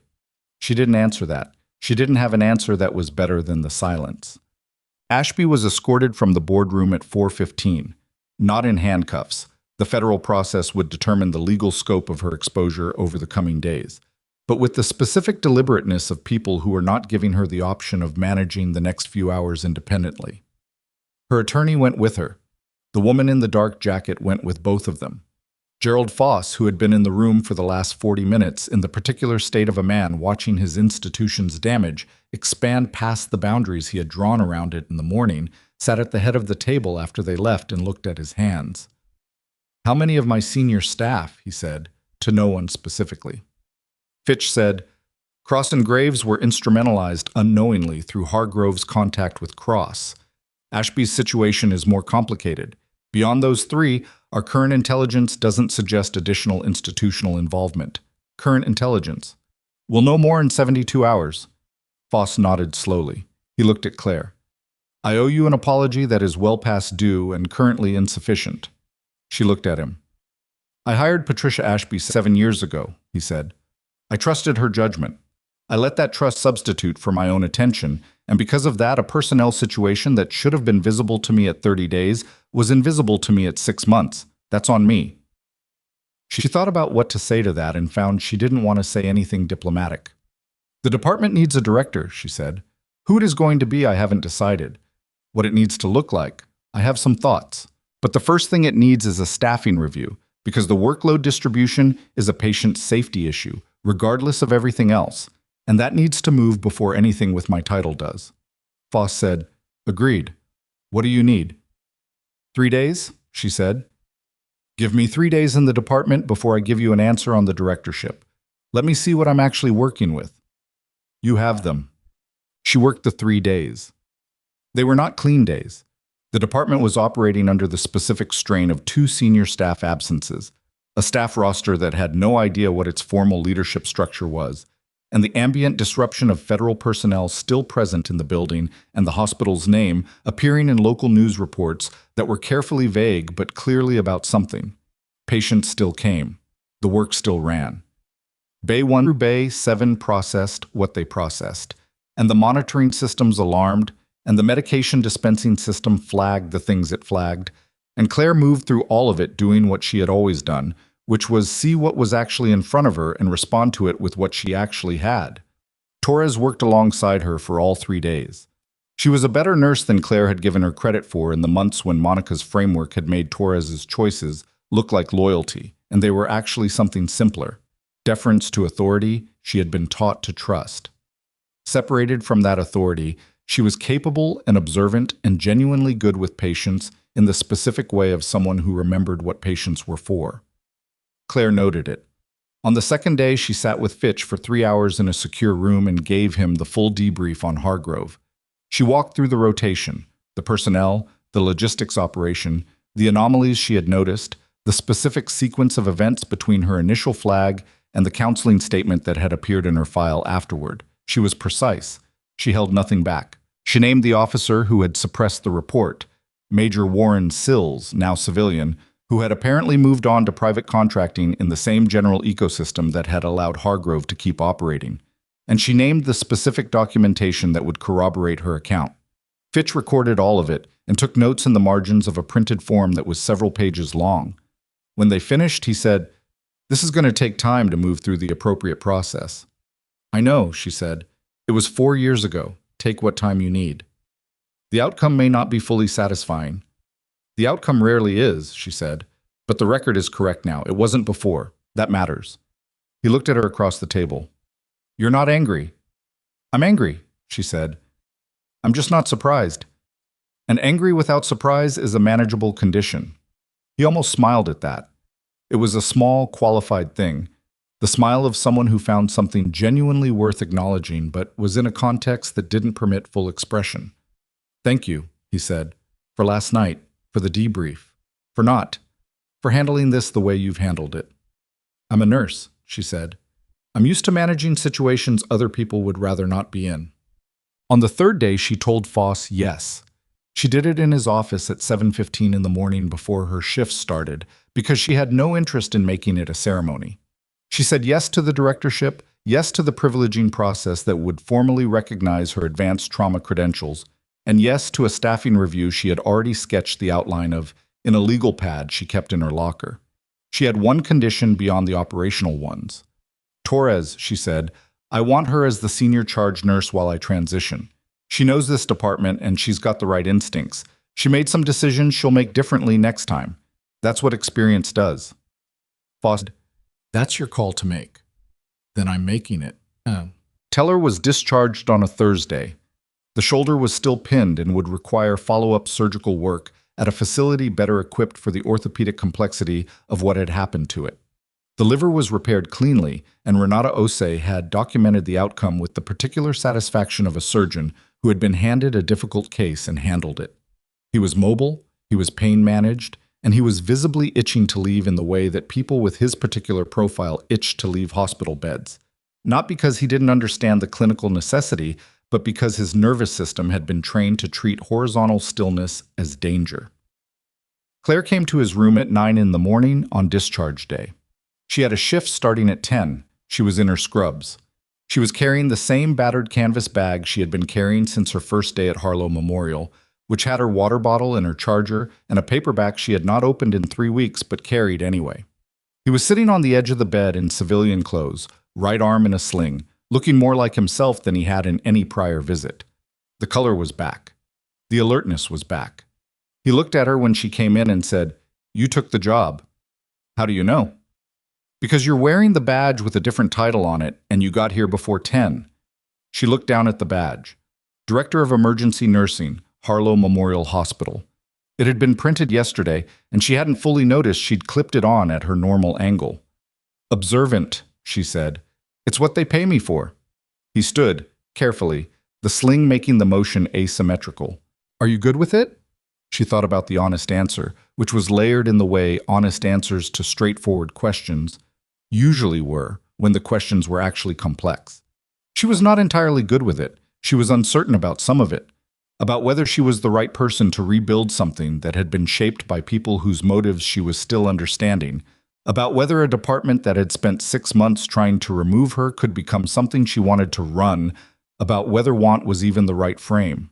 But she was present, she was doing it, and that was in her experience more durable than good. "Ask me in 6 months," she said. "I will," he said, like a promise. Decker appeared in the doorway with a discharge packet and a rental car key. "Transport's ready." Teller picked up a small bag from the chair with his good arm, then stopped and looked at Claire. "The original report," he said. "The one you filed. Sills is being investigated.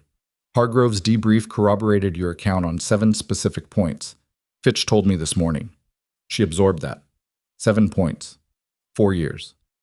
The specific arithmetic of institutional vindication, which was always partial and always late and always insufficient, and was still, despite all of those things, worth something. She could not deny that it was worth something. The correction of the record, the acknowledgement that she had been right, and the system had failed that rightness, the removal of the suppressed report from the category of things that had simply disappeared. She had been right. She had always been right. And now there was a record that said so. Good, she said.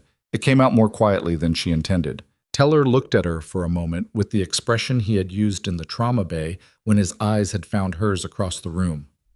Recognition. Not of what she had done, of what she was. The specific thing she had been trying to dim for 4 years and had failed to dim because it was not a quality that dimmed, it was a quality that waited. Thank you, he said, for the obvious reason, and the less obvious ones. She said, try not to get blown up again. I'll put it on the list. He walked out. She listened to his footsteps and Decker's footsteps recede down the corridor toward the elevator. She was running Bay 3 at 11:40 when the trauma alarm went off. Her body responded before her mind did. That was just physiology, the autonomic architecture of someone who had been trained to move when a specific signal fired, regardless of context or rank or whatever else was happening. She was already at the bay doors when the incoming information resolved. MVA, 2 patients, 1 critical. Torres appeared beside her, pulling gloves on. You want lead or support? Lead, Claire said. Get me a second pair of hands on the critical. Already called. The bay doors opened. They came in. The gurney. The paramedics doing their handoff in the compressed shorthand of people whose job ended at the threshold and whose job it was to put the next people in the best possible position. Claire listened and assessed simultaneously, her hands already moving, her eyes already reading the patient's presentation in the specific way that was not instinct. Instinct was too small a word for it, but something more like accumulated knowledge operating faster than conscious thought. The patient was 41. The injuries were serious but manageable. The critical designation was accurate but not terminal if they moved correctly. They moved correctly. It took 22 minutes to stabilize the patient to the point where surgery could take over. At the end of those 22 minutes, the bay was the organized mess that competent trauma produced. Equipment out of place, packaging on the floor, the specific residue of people who had been working too hard and too fast to be tidy about it. The patient was alive. The numbers were moving in the right direction. Torres looked at Claire across the gurney. Good, she said, one word. The clinical economy of people who had been through something together and didn't need more than that. Claire looked at the bay, the monitors, the IV lines, the packaging on the floor that she would need to pick up before she could reset for the next case. She had stood in a bay exactly like this 6 months ago, mopping a biohazard spill because someone had decided that was what she was for. She had stood there with the particular weight of someone who knew what they were and was choosing every day to stay in a place that refused to know it back. She had stayed. She had endured the management not because she was a doormat, that had always been the wrong word, Monica's word, the word of someone who mistook composure for absence, but because she understood something that the people trying to push her out did not understand. That a person who has stood under actual fire, who has made actual life or death decisions in conditions that would unmake most people, does not leave because someone writes a warning in their personnel file. They don't leave because someone doubles their workload or cancels their break or files a formal complaint with HR. They don't leave because an arrogant resident tells them they're in the wrong profession. They stay. They do the work. They outlast the people who underestimated them. Not because they're trying to prove something, not because they're building toward a moment of vindication, but because the work matters and they know it matters, and that knowledge is not something another person's opinion can touch. She picked up the packaging from the floor and put it in the biohazard bin. Then she clipped her new badge straight, the way it should have been sitting, and walked back to the nurse's station where the next chart was already waiting, and 3 more patients were in the queue, and the afternoon was running, and the work was not done. It was never done. That was the point. The woman who had arrived at Harlow Memorial in a plain gray blouse with flat shoes and no jewelry, who had answered interview questions in complete sentences and declined to explain herself to people who had not earned the explanation, who had mopped floors and absorbed written warnings and carried 6 months of institutional cruelty without once raising her voice or losing her precision, that woman was still here. She had just always been more than they thought she was. She had just been waiting for the moment when the room would see it, and she had been patient enough to still be standing when it did. She worked the 3 days. They were not clean days, see? The department was operating under the specific strain of 2 senior staff absences, a staff roster that had no idea what its formal leadership structure was, and the ambient disruption of federal personnel still present in the building and the hospital's name appearing in local news reports that were carefully vague but clearly about something. Patients still came. The work still ran. Bay 1 through Bay 7 processed what they processed, and the monitoring systems alarmed, and the medication dispensing system flagged the things it flagged. And Claire moved through all of it doing what she had always done, which was see what was actually in front of her and respond to it with what she actually had. Torres worked alongside her for all 3 days. She was a better nurse than Claire had given her credit for in the months when Monica's framework had made Torres's choices look like loyalty, and they were actually something simpler, deference to authority she had been taught to trust. Separated from that authority, she was capable and observant and genuinely good with patients in the specific way of someone who remembered what patients were for. Claire noted it. On the second day, she sat with Fitch for 3 hours in a secure room and gave him the full debrief on Hargrove. She walked through the rotation, the personnel, the logistics operation, the anomalies she had noticed, the specific sequence of events between her initial flag and the counseling statement that had appeared in her file afterward. She was precise. She held nothing back. She named the officer who had suppressed the report, Major Warren Sills, now civilian, who had apparently moved on to private contracting in the same general ecosystem that had allowed Hargrove to keep operating, and she named the specific documentation that would corroborate her account. Fitch recorded all of it and took notes in the margins of a printed form that was several pages long. When they finished, he said, "This is going to take time to move through the appropriate process." "I know," she said. "It was 4 years ago. Take what time you need. The outcome may not be fully satisfying." "The outcome rarely is," she said. "But the record is correct now. It wasn't before. That matters." He looked at her across the table. "You're not angry." "I'm angry," she said. "I'm just not surprised. And angry without surprise is a manageable condition." He almost smiled at that.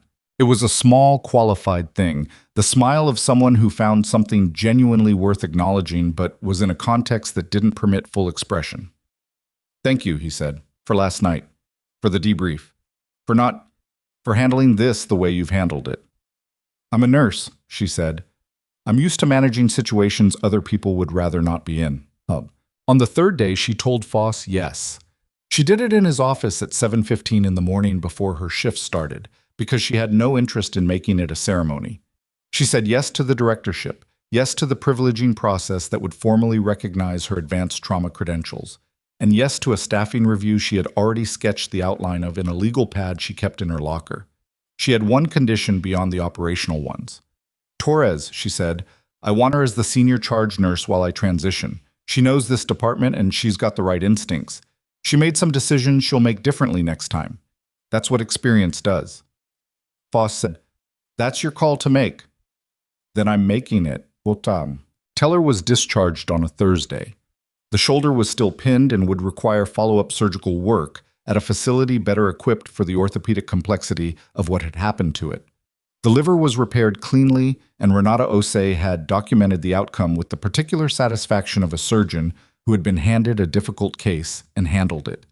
He was mobile, he was pain managed, and he was visibly itching to leave in the way that people with his particular profile itched to leave hospital beds, not because he didn't understand the clinical necessity, but because his nervous system had been trained to treat horizontal stillness as danger. Claire came to his room at 9 in the morning on discharge day. She had a shift starting at 10. She was in her scrubs. She was carrying the same battered canvas bag she had been carrying since her first day at Harlow Memorial, which had her water bottle and her charger, and a paperback she had not opened in 3 weeks but carried anyway. He was sitting on the edge of the bed in civilian clothes, right arm in a sling, looking more like himself than he had in any prior visit. The color was back. The alertness was back. He looked at her when she came in and said, "You took the job." "How do you know?" "Because you're wearing the badge with a different title on it, and you got here before 10. She looked down at the badge. Director of Emergency Nursing, Harlow Memorial Hospital. It had been printed yesterday, and she hadn't fully noticed she'd clipped it on at her normal angle. "Observant," she said. "It's what they pay me for." He stood, carefully, the sling making the motion asymmetrical. "Are you good with it?" She thought about the honest answer, which was layered in the way honest answers to straightforward questions usually were when the questions were actually complex. She was not entirely good with it. She was uncertain about some of it, about whether she was the right person to rebuild something that had been shaped by people whose motives she was still understanding, about whether a department that had spent 6 months trying to remove her could become something she wanted to run, about whether want was even the right frame. But she was present, she was doing it, and that was in her experience more durable than good. "Ask me in 6 months," she said. "I will," he said, like a promise. Decker appeared in the doorway with a discharge packet and a rental car key. "Transport's ready." Teller picked up a small bag from the chair with his good arm, then stopped and looked at Claire. "The original report," he said. "The one you filed. Sills is being investigated. Hargrove's debrief corroborated your account on 7 specific points. Fitch told me this morning." She absorbed that. 7 points. 4 years. The specific arithmetic of institutional vindication, which was always partial and always late and always insufficient, and was still, despite all of those things, worth something. She could not deny that it was worth something, the correction of the record, the acknowledgement that she had been right, and the system had failed that rightness, the removal of the suppressed report from the category of things that had simply disappeared. She had been right, she had always been right, and now there was a record that said so. "Good," she said. It came out more quietly than she intended. Teller looked at her for a moment with the expression he had used in the trauma bay when his eyes had found hers across the room. Recognition. Not of what she had done, of what she was. The specific thing she had been trying to dim for 4 years and had failed to dim because it was not a quality that dimmed, it was a quality that waited. "Thank you," he said, for the obvious reason, and the less obvious ones. She said, "Try not to get blown up again. I'll put it on the list." He walked out. She listened to his footsteps and Decker's footsteps recede down the corridor toward the elevator. She was running Bay 3 at 11:40 when the trauma alarm went off. Her body responded before her mind did. That was just physiology, the autonomic architecture of someone who had been trained to move when a specific signal fired, regardless of context or rank or whatever else was happening. She was already at the bay doors when the incoming information resolved. MVA, 2 patients, 1 critical. Torres appeared beside her pulling gloves on. "You want lead or support?" "Lead," Claire said. "Get me a second pair of hands on the critical." "Already called." The bay doors opened. They came in. The gurney. The paramedics doing their handoff in the compressed shorthand of people whose job ended at the threshold, and whose job it was to put the next people in the best possible position. Claire listened and assessed simultaneously, her hands already moving, her eyes already reading the patient's presentation in the specific way that was not instinct. Instinct was too small a word for it, but something more like accumulated knowledge operating faster than conscious thought. The patient was 41.